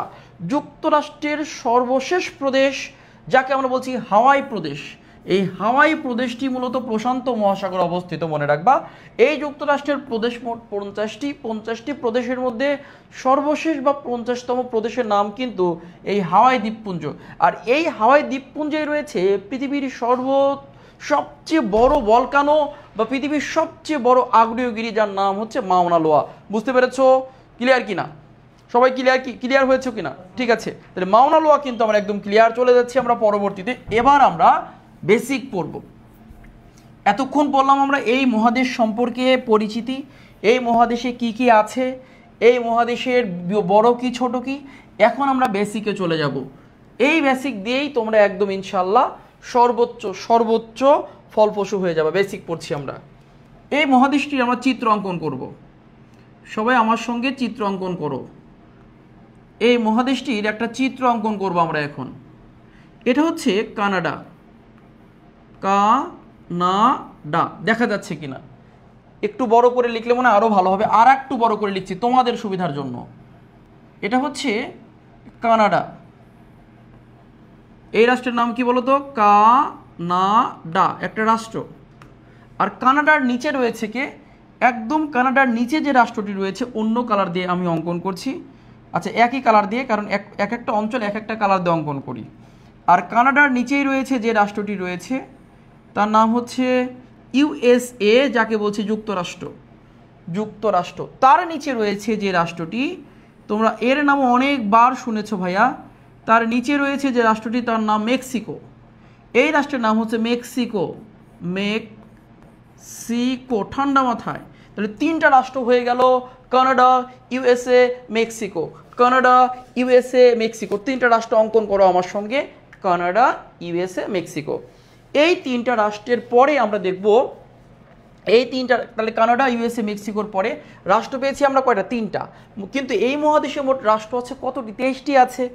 এরপরে আমরা এর নিচে, ঠিক এর নিচের দিকে এখানে রাষ্ট্র আছে 7টা। এই জায়গাতে রাষ্ট্র আছে কতটি? 7টি। এখানে রাষ্ট্র আছে মোট 7টি রাষ্ট্র আছে। এই যে 7টা রাষ্ট্র আছে, এখানে 7টা গোল দাগ দিয়ে রাখো। তাহলে এই 3টা, এই 7টা, মোট কয়টা হলো? মোট রাষ্ট্র হয়েছে এই 7টা আর এই 3টা। এই যে 7টার নাম দেখতে পাচ্ছ, এই 7টাকে বলে একত্রে মধ্য আমেরিকা অঞ্চল। মধ্য আমেরিকা অঞ্চল, লিখে নাও, মধ্য আমেরিকা অঞ্চল। এই 7টাকে একত্রে বলে মধ্য আমেরিকা অঞ্চল। মধ্য আমেরিকা অঞ্চলের রাষ্ট্র কতটি? 7টি। মধ্য আমেরিকা অঞ্চলের রাষ্ট্র কতটি? 7টি রাষ্ট্র রয়েছে। হয়ে গেল। আচ্ছা, আর এই যে 3টা দেখতে পাচ্ছ, বড় 3টা, এই বড় 3টাকে, এই যে বড় যে 3টা দেখতে পাচ্ছি, এই 3টাকে একত্রে বলে উত্তর আমেরিকা অঞ্চল। উত্তর আমেরিকা কি বলা হচ্ছে? অঞ্চল। এই বড় 3টাকে বলা হচ্ছে উত্তর আমেরিকা অঞ্চল, যেখানে রাষ্ট্র রয়েছে 3টি। যেখানে রাষ্ট্র কয়টা বলো তো? 3টা রাষ্ট্র রয়েছে। আচ্ছা, তাহলে 3 আর 7 কত হলো? 10। কিন্তু আমার এই মহাদেশে রাষ্ট্র কতটি? 23টি। আমার রাষ্ট্র হতে হবে কিন্তু 23টা, তাই না? তো 23টা রাষ্ট্রের ভাইয়া আর 13টা কোথায় গেল? পাইলাম তো 7 3 10টা। এগুলোর নাম কিন্তু একটু পরে আমরা শিখে ফেলবো, ঠিক আছে। তাহলে আর হচ্ছে দেখো ঠিক এখানে একটা সাগর রয়েছে, এখানে একটা সাগর রয়েছে, যে সাগরের নাম হলো ক্যারিবিয়ান সাগর, ক্যারিবিয়ান ক্যারিবিয়ান সাগর, ঠিক আছে। কি সাগর বলো তো, একত্রে লিখছি ক্যারিবিয়ান, একত্রে লেখো, এভাবে লেখো ক্যারিবিয়ান, এভাবে লেখো ক্যারিবিয়ান কি বলেছি সাগর, ক্যারিবিয়ান সাগর। এটি কিন্তু পৃথিবীর সবচেয়ে গভীরতম সাগর, মনে রাখবা। এই ক্যারিবিয়ান হচ্ছে পৃথিবীর সবচেয়ে গভীরতম সাগর। আমরা লিখি পৃথিবীর সবচেয়ে গভীরতম সাগর, পৃথিবীর সবচেয়ে গভীরতম সাগর। এটা মহাসাগর বললে তো প্রশান্ত, কিন্তু পৃথিবীর সবচেয়ে গভীরতম সাগরের নাম কিন্তু ক্যারিবিয়ান সাগর, মনে রাখবা। আর যদি কখনো মহাসাগরের কথা বলে, পৃথিবীর গভীরতম মহাসাগরের নাম কিন্তু প্রশান্ত, আর পৃথিবীর গভীরতম সাগরের নাম কিন্তু ক্যারিবিয়ান সাগর, মনে রাখবা তোমরা, ঠিক আছে। এই ক্যারিবিয়ানের মধ্যে রাষ্ট্র আছে 13টা, এরকম ক্ষুদ্র ক্ষুদ্র আকারে এই ক্যারিবিয়ানের মধ্যে ভাইয়েরা এরকম রাষ্ট্র দাও 13টা। 1 আমরা দিচ্ছি, 2 3 4 5 6 7 8 9 10 11 12 13, এরকম 13টা রাষ্ট্র আছে এই সাগরের মধ্যে। এই যে 13টা দ্বীপ রাষ্ট্র, প্রত্যেকটাই কিন্তু দেখতে পাচ্ছ দ্বীপ। এই যে 13টা দ্বীপ রাষ্ট্র দেখতে পাচ্ছ, কয়টা, 13টা। এই 13টা দ্বীপ রাষ্ট্রকে একত্রে যে অঞ্চল নামে ডাকা হয়, এই 13টি দ্বীপ রাষ্ট্রকে ডাকা হয় হচ্ছে ক্যারিবিয়ান অঞ্চল, মনে রাখবে। বলা হচ্ছে যেহেতু ক্যারিবিয়ান সাগরে, সেহেতু বলা হচ্ছে ক্যারিবিয়ান অঞ্চল। যার আর একটা নাম আছে, যে নামটি ভুল হলেও এখন পর্যন্ত আমরা তাকে ডাকি ক্যারিবিয়ান অঞ্চল, বা বলা হচ্ছে ওয়েস্ট ইন্ডিজ অঞ্চল, ওয়েস্ট ইন্ডিজ অঞ্চল, মনে রাখবা। কি অঞ্চল, ওয়েস্ট ইন্ডিজ অঞ্চল, ক্যারিবিয়ান অঞ্চল বা ওয়েস্ট ইন্ডিজ অঞ্চল, যেখানে রাষ্ট্র রয়েছে 13টি। এই অঞ্চলে রাষ্ট্র রয়েছে কতটি, 13টি। তো তোমরা সবাই একটু খেয়াল করো, দেখো ভালো করে। তাহলে ক্যারিবিয়ান সাগরের মধ্যে রাষ্ট্র আছে 13টা। এই 13টা রাষ্ট্রকে একত্রে ক্যারিবিয়ান সাগরে অবস্থিত হয় বলা হচ্ছে ক্যারিবিয়ান অঞ্চল। এবং ক্যারিবিয়ান অঞ্চলের অপর নাম কিন্তু ওয়েস্ট ইন্ডিজ। এই ওয়েস্ট ইন্ডিজ নামটি কিন্তু আমরা অনেক শুনেছি ক্রিকেট খেলার সময়, তাই না? ক্রিকেট যখন খেলতে আসে বলে ওয়েস্ট ইন্ডিজ খেলতে এসেছে, কিন্তু আদৌ কি আমরা জানি যে ওয়েস্ট ইন্ডিজ একক কোনো রাষ্ট্র নয়? ওয়েস্ট ইন্ডিজ অনেকগুলো দ্বীপরাষ্ট্রের সমষ্টি। মূলত ক্যারিবিয়ান অঞ্চলের অপর নাম কিন্তু ওয়েস্ট ইন্ডিজ। ওয়েস্ট ইন্ডিজ যখন ক্রিকেট খেলতে আসে, আমরা বলি ওয়েস্ট ইন্ডিজ ক্রিকেট খেলতে এসেছে। ক্রিস গেইল ওয়েস্ট ইন্ডিজের, ক্রিস গেইল ওয়েস্ট ইন্ডিজ অঞ্চলের, কিন্তু ওনার রাষ্ট্র কিন্তু জ্যামাইকা। অর্থাৎ ওয়েস্ট ইন্ডিজ একক কোনো রাষ্ট্র না, 13টা রাষ্ট্রের সমষ্টি বা ক্যারিবিয়ান অঞ্চলের অপর নাম। যখন এরা ক্রিকেট খেলতে আসে, 13টা রাষ্ট্র থেকে প্লেয়ারগুলো বাছাই করে নিয়ে আসে। যখন ক্রিকেট খেলতে আসে তখন 13টা রাষ্ট্র থেকে প্লেয়ার বাছাই করে নিয়ে আসে। এই জন্য আমরা বলি ওয়েস্ট ইন্ডিজ খেলতে এসেছে। ওয়েস্ট ইন্ডিজ একটা কোনো রাষ্ট্র না, এই 13টা বা ক্যারিবিয়ান অঞ্চলের অপর নামই কিন্তু মনে রাখবো ওয়েস্ট ইন্ডিজ। তো আমরা ভাইয়েরা এখানে একটু লক্ষ্য করি, তাহলে এই উত্তর আমেরিকা মহাদেশের মোট 3টি অঞ্চল। এই একটা অঞ্চল, তোমরা এই একটা অঞ্চল দেখেছো, এই যে এই একটা অঞ্চল, আর হলুদ কালার দিয়ে একটা অঞ্চল তোমাদের দেখাই দিলাম। এই মহাদেশের মোট 3টি অঞ্চল দেখাই দিলাম। কয়টি অঞ্চল? 3টি অঞ্চল দেখাই দিলাম। আর একটা জিনিস দেখো, এই একটা অঞ্চল, অর্থাৎ আমরা দেখাই দিলাম যে এই 3টাকে একত্রে বলা হয় উত্তর আমেরিকা অঞ্চল। রাষ্ট্র 3টি, কানাডা, ইউএসএ, মেক্সিকোর নিচে 7টা রাষ্ট্র আছে যাদের বলা হয় মধ্য আমেরিকা অঞ্চল, রাষ্ট্র 7টি। ক্যারিবিয়ান অঞ্চলের রাষ্ট্র আছে 13টি, যাকে বলা হয় ওয়েস্ট ইন্ডিজ বা ক্যারিবিয়ান। ওয়েস্ট ইন্ডিজ নামটি বেটা কলম্বাস রাখছিল। কলম্বাসকে আবিষ্কার করতে দেওয়া হয়েছিল ভারত, মানে ভারতে যাওয়ার পথ আবিষ্কার করতে দেওয়া হয়েছিল, কিন্তু কলম্বাস ভুলক্রমে আমেরিকাতে গিয়ে ওঠে। এই যে এই ক্যারিবিয়ান অঞ্চলে এসে ওঠে। কলম্বাস ভেবেছিল এটাই মনে হয় ভারত, এই জন্য কলম্বাস ভুলক্রমে নাম রেখেছিল ওয়েস্ট ইন্ডিজ, মানে ইন্ডিয়ার পশ্চিম দিক। কলম্বাসের কাজ ছিল স্পেনের রানী, মনে রাখবা, ইউরোপের স্পেনের রানী ইসাবেলা। একটু গল্প বলছি তোমাদের সামনে। স্পেনের রানীর নাম ছিল ইসাবেলা। এই ইসাবেলা কলম্বাসকে দায়িত্ব দিয়েছিল যে ইউরোপ থেকে কিভাবে ভারতে যাওয়া যায় জলপথে। তো কলম্বাস স্পেনের রানীর হুকুমে বা স্পেনের রানীর পৃষ্ঠপোষকতায়, পৃষ্ঠপোষক মানে কি, স্পেনের রানী সব খরচ বহন করবে, কলম্বাস বের হয়ে যায় ভারত আবিষ্কার করতে ইউরোপ থেকে। কিন্তু কলম্বাস ভুলক্রমে ভারতে না গিয়ে ভুল পথে গিয়ে এই আমেরিকা ক্যারিবিয়ান অঞ্চলে চলে আসে এবং এটাকেই তিনি ভারত ভাবেন এবং নাম রাখেন পশ্চিম ভারত, যার ইংরেজি হচ্ছে ওয়েস্ট ইন্ডিজ। অ্যাকচুয়ালি এটা ভারত ছিল না, বাট পাগলা এটাকে ভারত মনে করে নাম রেখেছিল ওয়েস্ট ইন্ডিজ, যে ভুল নামটা এখনও পড়তে হচ্ছে আমাদেরকে। তো তখন কলম্বাসকে বলা হলো যে এটা যদি পশ্চিম ভারত বা ওয়েস্ট ইন্ডিজই হয়, এটাই যদি ভারত হয়, তো কলম্বাসকে জিজ্ঞেস করা হলো যে এটা যদি ভারত হয়, শুনেছি ভারতের মানুষ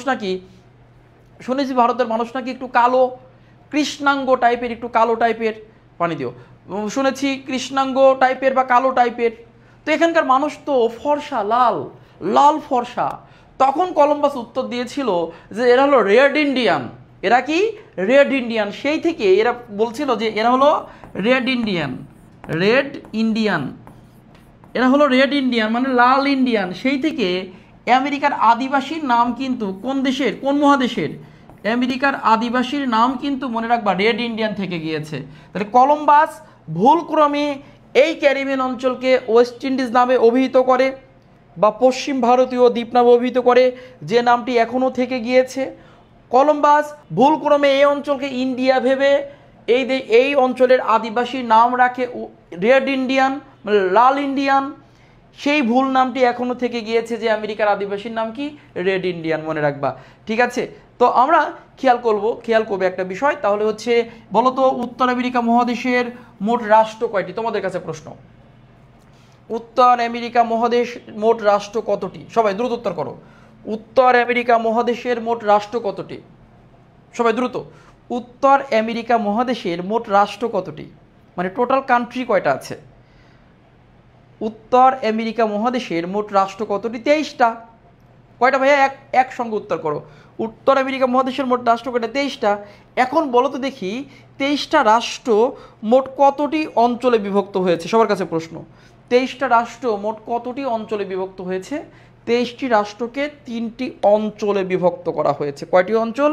3টি অঞ্চল। উত্তর আমেরিকার 23টি রাষ্ট্র 3টি অঞ্চলে বিভক্ত। একটু পরে আমরা লিখব। এক হচ্ছে উত্তর আমেরিকা মহাদেশের উত্তর আমেরিকা অঞ্চল, রাষ্ট্র 3টা। মধ্য আমেরিকা অঞ্চল রাষ্ট্র 7টা। ক্যারিবিয়ান অঞ্চল রাষ্ট্র 13টা। তাহলে উত্তর আমেরিকা অঞ্চলের রাষ্ট্র 3, মধ্য আমেরিকা অঞ্চলের রাষ্ট্র 7 আর ক্যারিবিয়ান অঞ্চলের রাষ্ট্র 13। এই হলো 3, 7, 10, 10, 13 কত? 23। এই যে 23টা রাষ্ট্র উত্তর আমেরিকার হয়ে গেল। এখন আমাদের এই 3টার নাম জানলেও মধ্য আমেরিকাতে কোন রাষ্ট্র আছে তা জানি না, আমাদের টেকনিক লাগবে। ক্যারিবিয়ানে কোন রাষ্ট্র আছে আমরা জানি না, আমাদের টেকনিক লাগবে। তো প্রিয় ভাই ও বোনেরা, এখন আমরা যে কাজটি করব, টেকনিকে উত্তর আমেরিকার রাষ্ট্রগুলো শিখিয়ে দিব। তার আগে আমরা একটা কাজ করব, সেটি হচ্ছে একটু আগেই আমি কিছু জিনিসের নাম বলেছি তোমাদেরকে, অনেক পর্বতের নাম বলেছি, তারপর হচ্ছে তোমাদের বলেছি অ্যাঞ্জেল নায়াগ্রা জলপ্রপাতের নাম বলেছি, নায়াগ্রা, তাই না? অনেক কিছু, বা বারমুডা ট্রায়াঙ্গেলের নাম বলেছি। এখন এগুলো আমরা একটু দেখব, ঠিক আছে? এগুলো কোথায় আছে, কিভাবে আছে, আমরা একটু খেয়াল করব। তো লক্ষ্য করো, এটা হলো কানাডা। কানাডার পাশে আমি একটা জিনিস আঁকছি, তোমরা একটু খেয়াল করো। কানাডার প্রদেশ কিন্তু 12টা। কানাডার টোটাল প্রদেশ কয়টা? প্রদেশ লেখো, 12টি প্রদেশ রয়েছে কানাডার। 10টি, দুঃখিত, 10টি। কানাডার প্রদেশ রয়েছে কতটি? 10টি। আর যুক্তরাষ্ট্রের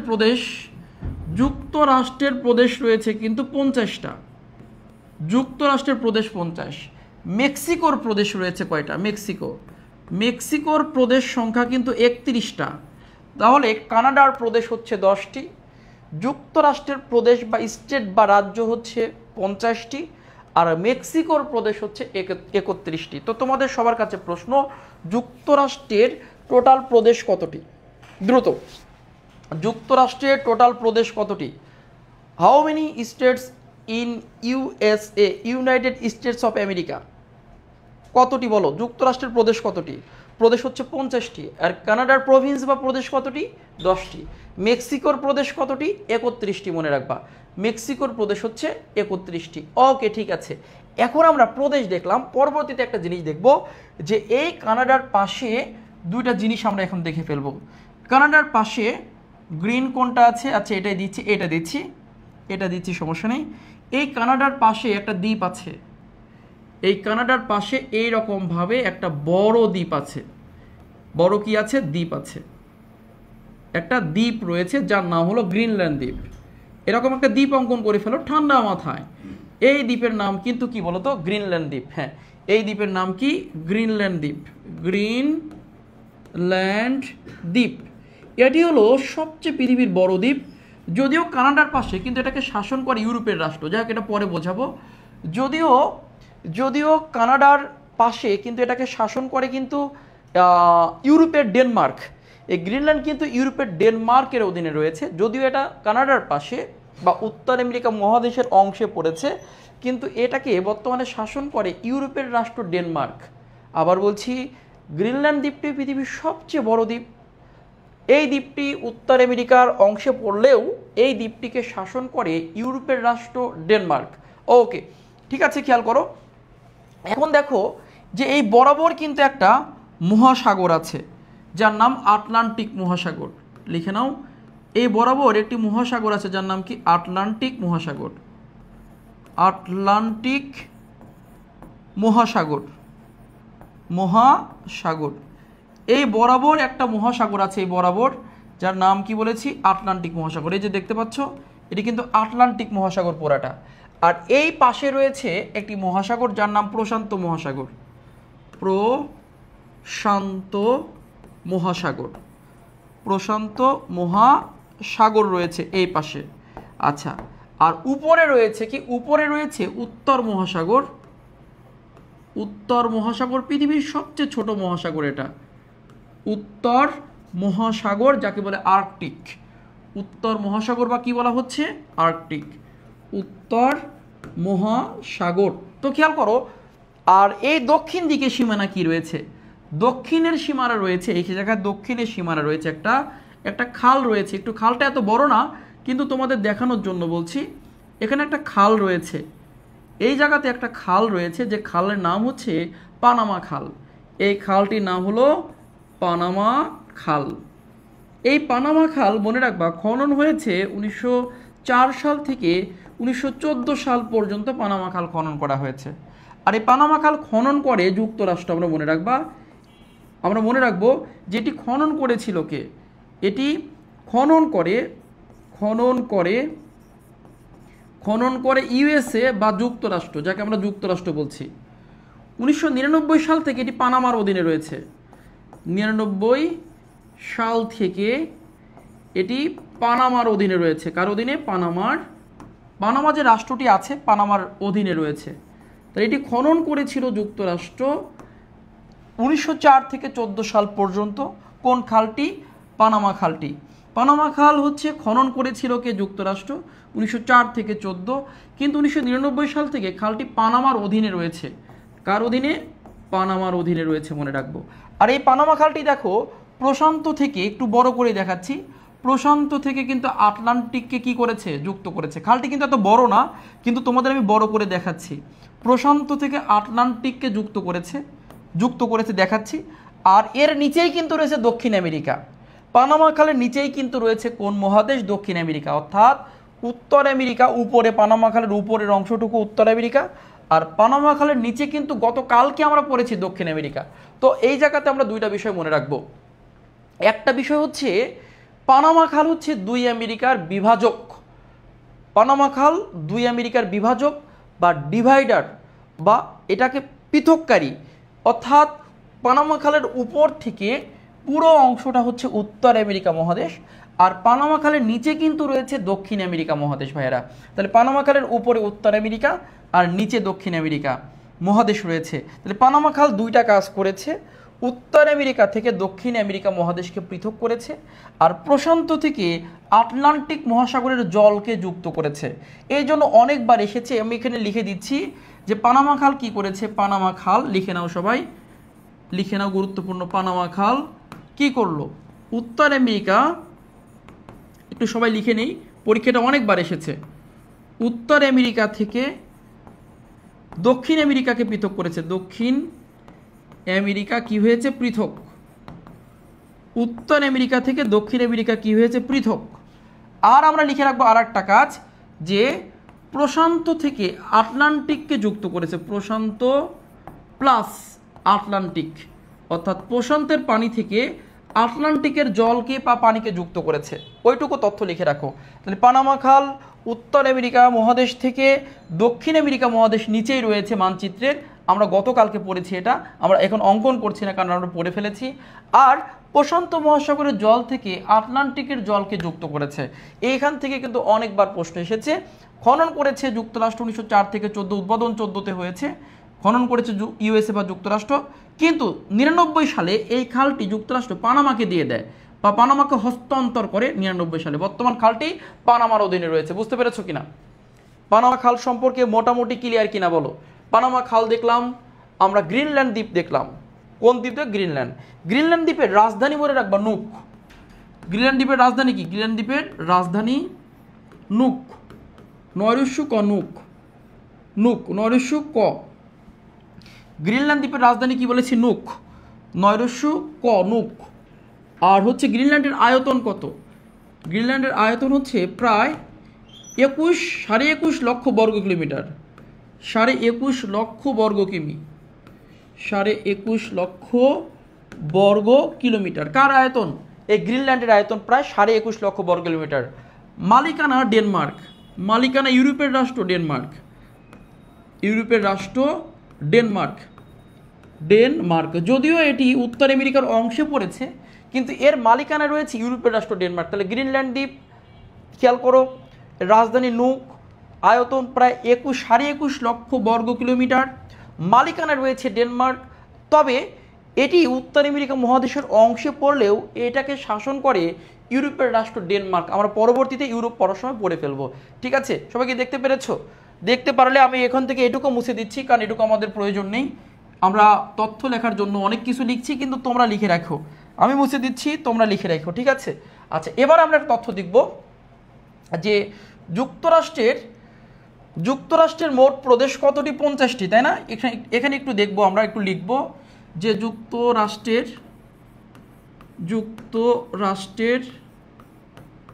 মোট প্রদেশ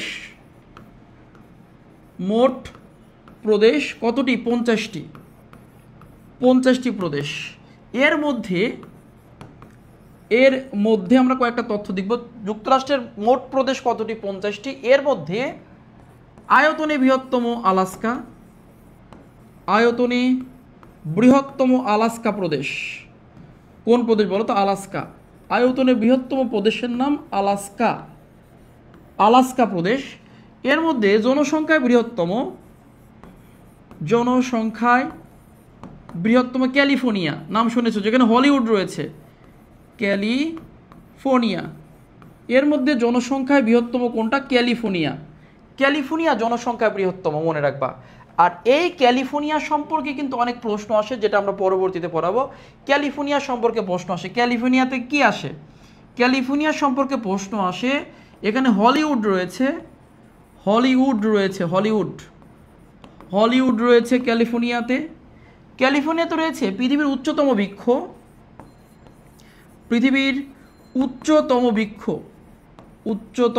বৃক্ষ, যার নাম হচ্ছে রেডউড। পৃথিবীর উচ্চতম বৃক্ষের নাম কি বলতো? রেডউড। এবং ক্যালিফোর্নিয়া থেকে আরেকটা তথ্য লিখে রাখো, 1981 সালে প্রথম এইডস ধরা পড়ে। প্রথম এইডস ধরা পড়ে বা শনাক্ত হয়। প্রথম কি শনাক্ত হয়? এইডস শনাক্ত হয়। 1981 সালে প্রথম এইডস শনাক্ত হয়। তা বলো তো ভাইরা, পৃথিবীর উচ্চতম বৃক্ষের নাম কি? সবার কাছে প্রশ্ন, পৃথিবীর উচ্চতম বৃক্ষের নাম কি? এখানে 80 লিখে নাও। পৃথিবীর উচ্চতম বৃক্ষের নাম কি? পৃথিবীর উচ্চতম বৃক্ষের নাম হচ্ছে রেডউড।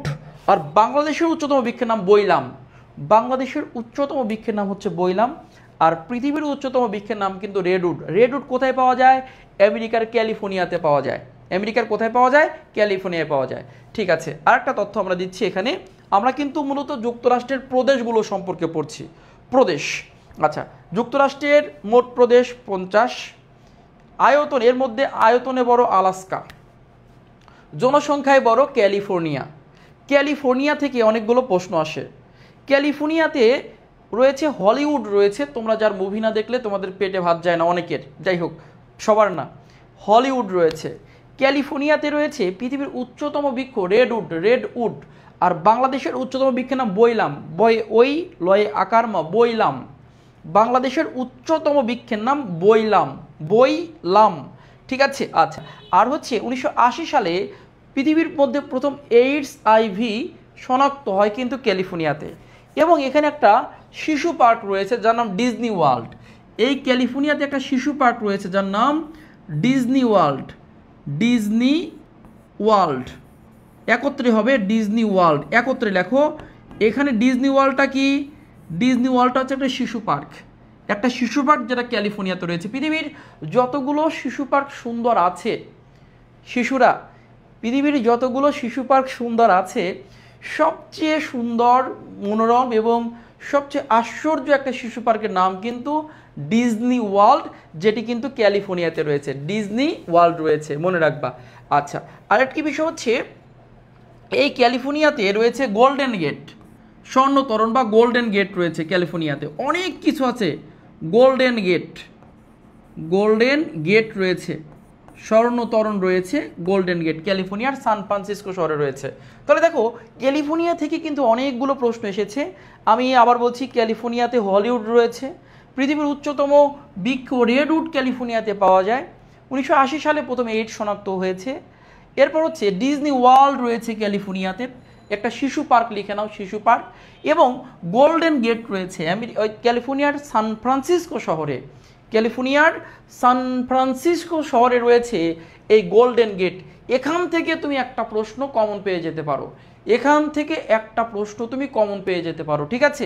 এখন আমরা দেখব ভাইয়া এই দুইটা প্রদেশে আমরা একটু দেখার চেষ্টা করব। একটা হচ্ছে আলাস্কা কোথায়, আয়তনে বড় যে আলাস্কাটা কোথায়, আমরা আলাস্কা দেখাবো।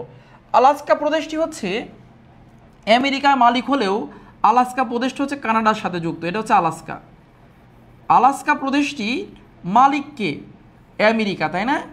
কিন্তু এটা কার সঙ্গে যুক্ত? এটা কিন্তু আলাস্কা, এটার নাম হচ্ছে আলাস্কা। এই আলাস্কা থেকে প্রশ্ন আসার সম্ভাবনা খুবই বেশি, কারণ এখানে কিন্তু সম্প্রতি আমেরিকার প্রেসিডেন্ট ডোনাল্ড ট্রাম্প এবং রাশিয়ার প্রেসিডেন্ট পুতিন কিন্তু বৈঠক করেছে।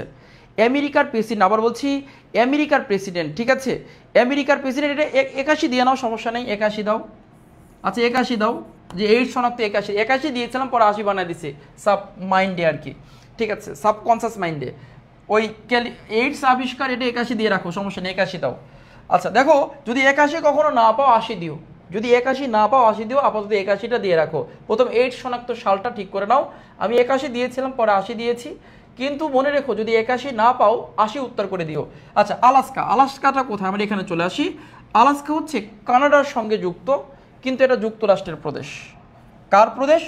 এটা কিন্তু আলাস্কা কানাডার সঙ্গে যুক্ত, কিন্তু এটা যুক্তরাষ্ট্রের প্রদেশ, মনে রাখবা, ঠিক আছে। এই যে 50টার মধ্যে আলাস্কা কিন্তু এখানে, এবং এটি কিন্তু আয়তনে যুক্তরাষ্ট্রের, এটি করো, হ্যাঁ একটু করো, হ্যাঁ দ্রুত, হ্যাঁ খেয়াল করো। আচ্ছা দেখো ঠিক হয়ে গেছে, দেখো। তাহলে আমরা দেখতে পাচ্ছি যে আলাস্কা প্রদেশটি হচ্ছে সবচেয়ে বড় প্রদেশ। বলো তো, তোমাদের কাছে প্রশ্ন, আলাস্কা প্রদেশটি ভৌগোলিকভাবে কোন দেশের সাথে যুক্ত আছে? আলাস্কা প্রদেশটি ভৌগোলিকভাবে কোন দেশের সাথে যুক্ত আছে? আলাস্কা প্রদেশটি ভৌগোলিকভাবে কোন দেশের সঙ্গে যুক্ত? দ্রুত উত্তর করতে হবে। আলাস্কা প্রদেশটি ভৌগোলিকভাবে কোন দেশের সঙ্গে যুক্ত আছে? ভৌগোলিকভাবে কোন দেশের সঙ্গে যুক্ত আছে? আলাস্কা কোন দেশের সাথে আছে? কানাডার সঙ্গে যুক্ত আছে। যদিও মালিককে বলো তো, মালিক হচ্ছে ইউএসএ, কিন্তু এটা কানাডার সাথে যুক্ত আছে। এখন ভাইয়া আপনি যে পড়লেন ক্যালিফোর্নিয়া কোথায় আছে? জনসংখ্যা বড় তো ক্যালিফোর্নিয়া আছে হচ্ছে, দেখো আমেরিকার যে ক্যালিফোর্নিয়া, সেটা কিন্তু এই জায়গাতে আমেরিকার এই অঞ্চলটাতে কিন্তু ক্যালিফোর্নিয়া রয়েছে। যে এই অঞ্চলটা দেখতে পাচ্ছ, এটা হচ্ছে সিএল আমেরিকার ক্যালিফোর্নিয়া। এখানে সিএল লিখে রাখলাম ক্যালিফোর্নিয়া, আর এখানে রেখেছি কি আলাস্কা। তাহলে তোমরা ক্যালিফোর্নিয়া কিন্তু আমেরিকার সাথেই যুক্ত আছে, প্রশান্ত মহাসাগরের তীর ঘেঁষে ক্যালিফোর্নিয়া আছে। আর আলাস্কা কিন্তু আমেরিকা থেকে অনেক দূরে, এটি কিন্তু একসময় রাশিয়ার ছিল, যেটা আমরা একটু পরে পড়ব। এটি একসময় কার ছিল? রাশিয়ার ছিল, কিন্তু এটি বর্তমান যুক্তরাষ্ট্র কিনে নিয়েছে। তবে যুক্তরাষ্ট্র কিনলেও এটি কিন্তু কানাডার সাথে কিন্তু ভৌগোলিকভাবে যুক্ত রয়েছে, যদিও মালিক কে বলতো যুক্তরাষ্ট্র, কিন্তু কানাডার সাথে যুক্ত আছে। আর এটা হচ্ছে ক্যালিফোর্নিয়া, দেখেছো? পরবর্তীতে লেখো, এরপর দেখো হচ্ছে এখান থেকে মুছে দিলাম কিন্তু এটুকু মুছে দিয়ে এবার লেখো যে সবচেয়ে ছোট প্রদেশ, যুক্তরাষ্ট্রের সবচেয়ে কি বলেছি ছোট্ট প্রদেশ, যুক্তরাষ্ট্রের ক্ষুদ্রতম প্রদেশ কার? যুক্তরাষ্ট্রের ক্ষুদ্রতম প্রদেশ, সবচেয়ে ছোট প্রদেশ হচ্ছে রোডস আইল্যান্ড,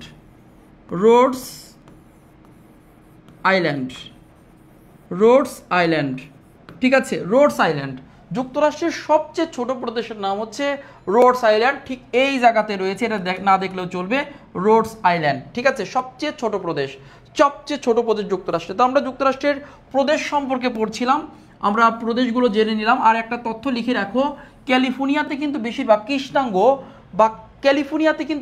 কৃষ্ণাঙ্গ বা কালোরা বসবাস করে। ক্যালিফোর্নিয়াতে বেশিরভাগ কিন্তু কৃষ্ণাঙ্গ বা কালোরা বসবাস করে, কালোরা, ঠিক আছে? কৃষ্ণাঙ্গ, আমেরিকাতেও কিন্তু শ্বেতাঙ্গ বসবাস করে। শ্বেতাঙ্গ মানে কি? সাদা। আর কৃষ্ণাঙ্গ মানে কালো, মানে আমাদের মতো কালো। কৃষ্ণাঙ্গ মানে কালো, আর শ্বেতাঙ্গ মানে কি? সাদা।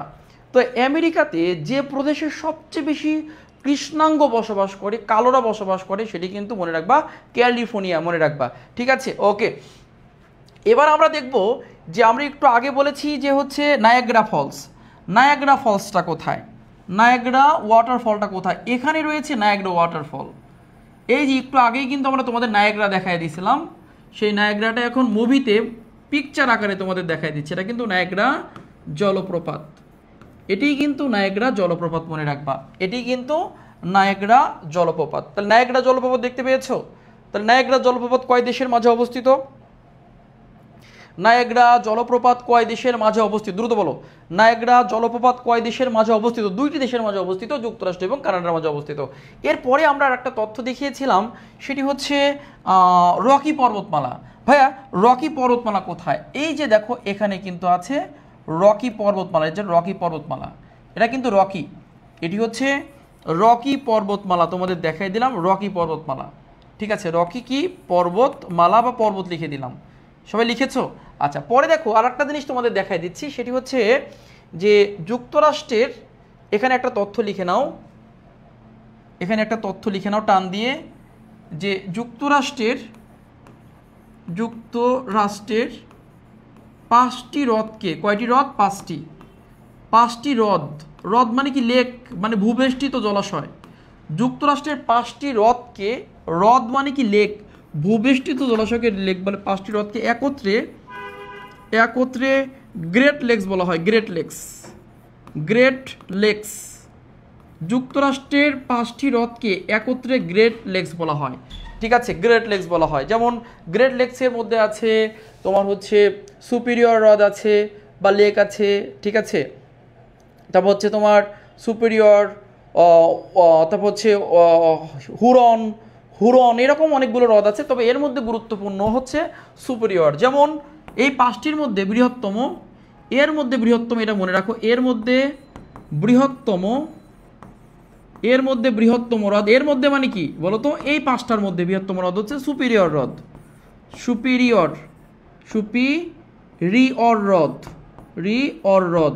এই সুপিরিয়র হ্রদটা কিন্তু পৃথিবীর সবচেয়ে বড় মিঠা পানির হ্রদও বটে। মিঠা পানি মানে কি? সুপেয় পানি, সুপিরিয়র হ্রদ। তাহলে দেখো বলেছি যুক্তরাষ্ট্রের 5টি হ্রদকে একত্রে বলা হয় গ্রেট লেকস। যুক্তরাষ্ট্রের 5টি হ্রদকে একত্রে বলা হয় গ্রেট লেকস। এই গ্রেট লেকসের মধ্যে 5টি হ্রদ আছে। গ্রেট লেকসের মধ্যে হ্রদ কাকে বলে? ভূবেষ্টিত বা মাটি বেষ্টিত জলাশয়, চারিদিকে মাটি, মাঝখানে পানি, এরকম জলাশয়কে বলা হচ্ছে হ্রদ বা লেক। তোমার লেক দেখো না, ধানমন্ডি লেক, গুলশান লেক, এরকম পৃথিবীর বড় বড় কিছু লেক আছে, যেমন কাস্পিয়ান লেক আছে, যেমন হচ্ছে তোমার বৈকাল হ্রদ বা লেক আছে। তেমনি যুক্তরাষ্ট্রের একত্রে 5টি হ্রদকে বলা হচ্ছে গ্রেট লেকস। তার মধ্যে 5টির মধ্যে সবচেয়ে বড় লেক হচ্ছে সুপিরিয়র হ্রদ। তাহলে বলো তো সুপিরিয়র হ্রদ কোথায় আছে? বলো সুপিরিয়র হ্রদ কোথায় আছে? সবার কাছে প্রশ্ন, সুপিরিয়র হ্রদ কোথায় রয়েছে? সুপিরিয়র হ্রদ কোন দেশে রয়েছে? সবার কাছে দ্রুত দ্রুত উত্তর করো। সুপিরিয়র হ্রদ কোন দেশে রয়েছে? ঝটপট উত্তর করো। সুপিরিয়র হ্রদ কোন দেশে রয়েছে? আমরা একটু দ্রুত উত্তর করার চেষ্টা করব। সুপিরিয়র হ্রদ কোন দেশে রয়েছে? পড়তে পড়তে হয়ে যাবে, ভয় পেও না। তোমরা তোমরা হচ্ছে একটা জিনিস, সেটি হলো যে তোমরা যারা ভয় পাও, হ্যাঁ তোমরা যারা ভয় পাও তাদের জন্য বলছি যে বারবার পড়লে কিন্তু এগুলো হয়ে যাবে। তোমার 3 মাস এরকম ধ্যানে থাকতে হবে। 3টা মাস ধ্যানে থাকো, পড়া অটোস হয়ে যাবে। তোমার একদম মুখস্থ না করলেও তুমি ধ্যানে থাকো, পরীক্ষার হলে গিয়ে তোমার মনে পড়বে। একদম মুখস্থ না হলেও মনে পড়বে। এটাই তো কমন। কমন মানে কি? যত বেশি দেখবা, যত বেশি শুনবা, যত বেশি পড়বা, স্যাররা যত বেশি দেবে তত বেশি কমন পড়বে। যে নাকি অল্প দিচ্ছে, তুমি যদি অল্প পড়ো, অল্প শোনো, অল্প দেখো, কমনও অল্প পড়বে। কমন মানে কি? ওখানে গিয়ে মনে পড়লেই হয়েছে। ওখানে মানে কি? ঢাকা বিশ্ববিদ্যালয়ে গিয়ে মনে পড়লেই হয়েছে। সেটা ভাইয়া বলুক, সেটা আম্মু বলুক, সেটা আমি টিভিতে দেখি বা ক্লাসে দেখি বা রাস্তায় হাঁটতে গিয়ে দেখি বা আমি রিডিং পড়ি, আমার যদি মনে পড়ে ওটাই তো কমন। সেজন্য মনে রেখো, এই 3 মাসে যে যত বেশি দেখবে, যে যত বেশি শুনবে, যে যত বেশি পড়বে, তার কমন তত বেশি পড়বে। কাজে ভয় পাওয়ার প্রয়োজন নেই। 3 মাসে এগুলো অনেকবার পড়া হবে। আর একটা বিষয়, তোমরা যখন অন্য কোনো কোচিংয়ে পড়বে, এগুলো আলাদা আলাদা করে পড়াবে। হ্রদ পড়াবে আলাদা, ওই দেখা যাচ্ছে অমুকটা পড়বে আলাদা, এগুলো ছন্ন বিচ্ছিন্ন করাবে, এলোমেলো করে পড়াবে। কিন্তু আমি যখন যে মহাদেশ ধরছি সেই মহাদেশের সম্পর্কে অপারেশন চালিয়ে দিচ্ছি। তুমি এই মহাদেশ সম্পর্কে আমি যা পড়াচ্ছি এর মধ্য থেকে কমন পেয়ে যাবা। তোমার কতটুকু স্ট্রং হচ্ছে। দক্ষিণ আমেরিকা যখন পড়ছো, দক্ষিণ আমেরিকা একদম ক্লিয়ার। দক্ষিণ আমেরিকার যা কিছু আছে সব ক্লিয়ার। উত্তর আমেরিকা যখন পড়ছো, উত্তর আমেরিকা সব ক্লিয়ার করে দিব, এই মহাদেশে আর কোনো সমস্যা থাকবে না। কিন্তু তুমি যখন কোচিংয়ে পড়বা, অন্য কোচিংয়ে পড়বা, তখন তোমাকে এগুলো ছন্ন বিচ্ছন্ন বলবে। আজকে তোমাদের হ্রদ পড়াবো, এই পৃথিবীর সব হ্রদ একত্রে হজবরল করে ফেলাবে। বলে আজ তোমাদের আমি পড়াবো হচ্ছে দ্বীপ পড়াবো, এই সবগুলো দ্বীপ হজবরল করে ফেলবে। কিন্তু তুমি যখন একটা মহাদেশেরই একত্রে সব কিছু পেয়ে যাচ্ছ, চিত্র আকারে দেখছো, সূত্র আকারে পড়ছো, গল্প শুনছো, তখন কিন্তু এই মহাদেশটা তোমার মাথায় গেঁথে থাকছে, তোমার বেসিক বৃদ্ধি পাচ্ছে, তুমি একদম স্পষ্টভাবে সব কিছু মনে রাখতে পারছো, এবং তুমি এই পড়াগুলো তোমার আবল তাবল হবে না, এলোমেলো হবে না। এবং আমরা যখন দেখা যাচ্ছে বইগুলো পড়ি, বইগুলো তো দেখা যাচ্ছে যে আলাদা আলাদা করে একদম ছন্ন, ঠ্যাং এক জায়গায়, মাথা এক জায়গায়, পা এক জায়গায়, এরকম করে পড়া মনে থাকে না, আরও বিতৃষ্ণা লাগবে তোমার। ঠিক আছে, ওকে, খেয়াল করো এবার। তো দেখো এখানে 5টা হ্রদ আছে, 5টা হ্রদের কথা বলছিলাম। সবচেয়ে বড় হ্রদ কিন্তু সুপিরিয়র হ্রদ, তাই না? ঠিক আছে, তো আমরা চলে যাচ্ছি পরবর্তীতে। এরপরে আমরা দেখব যে এখানে একটা তথ্য লিখে নাও, সুন্দর একটি তথ্য লিখে নাও, যে এই যে সীমান্ত দেখতে পাচ্ছ, সীমান্ত কার কার মধ্যে? সীমান্ত কানাডা এবং ইউএস এর মধ্যে সীমান্ত। লেখো কানাডা, কানাডা ও ইউএসএ মানে আমেরিকা। ইউএসএ মানে কি বলতো? আমেরিকা। কানাডা ও ইউএস এর মধ্যে, ইউএসএ এর মধ্যে সীমান্ত রেখার নাম, সীমান্ত লাইন বা রেখার নাম, রেখার নাম লেখো 49 ডিগ্রি উত্তর অক্ষরেখা। 49 ডিগ্রি কি বলেছি? উত্তর অক্ষরেখা। 49 ডিগ্রি উত্তর অক্ষরেখা। এর উপরে একটা ক্লাস আছে যে অক্ষরেখা কাকে বলে, এগুলোর উপরে একটা ক্লাস আছে, আলাদা ক্লাস আছে। তুমি শুধু এখন মনে রাখো যে কানাডাকে আর হচ্ছে আমেরিকাকে যে ভাগ করেছে একটা লাইন, একটা রেখা, সীমান্ত রেখা, তার নাম হচ্ছে 49 ডিগ্রি উত্তর অক্ষরেখা। এখন তোমাদের একটু যেহেতু বেসিক পড়াচ্ছি, বেসিকটা একটু ক্লিয়ার করে দিই যে ভাই অক্ষরেখা কাকে বলে। এটা মনে করো পৃথিবী, আর এটা মনে করো বিষুব রেখা। এই বিষুব রেখা পৃথিবীর একটা প্রধান রেখা। এটা মনে করো পৃথিবী একটা বিষুব রেখা। এই পৃথিবীর উপর, এই বিষুব রেখার উপরে উত্তর আর নিচে কি? দক্ষিণ। পৃথিবীকে উত্তর দক্ষিণে ভাগ করছে বিষুব রেখা, যার অপর নাম নিরক্ষরেখা। এই বিষুব রেখা বা নিরক্ষরেখার অপর নাম নিরক্ষরেখা, এটি পৃথিবীকে উত্তর দিকে দক্ষিণ দিকে ভাগ করছে। মানচিত্রে দেখবা উত্তর কোণগুলো, উত্তর কোণটুকু বিষুব রেখার উপরে সবই উত্তর, আর বিষুব রেখার নিচে কি? সবই দক্ষিণ। মানচিত্রে বিষুব রেখার উপরে সবই উত্তর, নিচে সবই দক্ষিণ। এখন দেখো এই বিষুবরেখার মান কত? 0। এই বিষুবরেখার সমান্তরাল উপরে বা উত্তরে, উপরে বা উত্তরে 90টা অক্ষরেখা আছে। এই যে এগুলো কিন্তু অক্ষরেখা। বিষুবরেখার নিচে সমান্তরাল আরও 90টা অক্ষরেখা আছে। অর্থাৎ এই যে বিষুবরেখার সমান্তরাল মানে সমান সমান উত্তর দিকে 90টা, দক্ষিণ দিকে 90টা যে দাগ টান আছে এরকম লম্বা লম্বা বিষুবরেখার সমান্তরাল করে, এগুলোকে অক্ষরেখা বলে।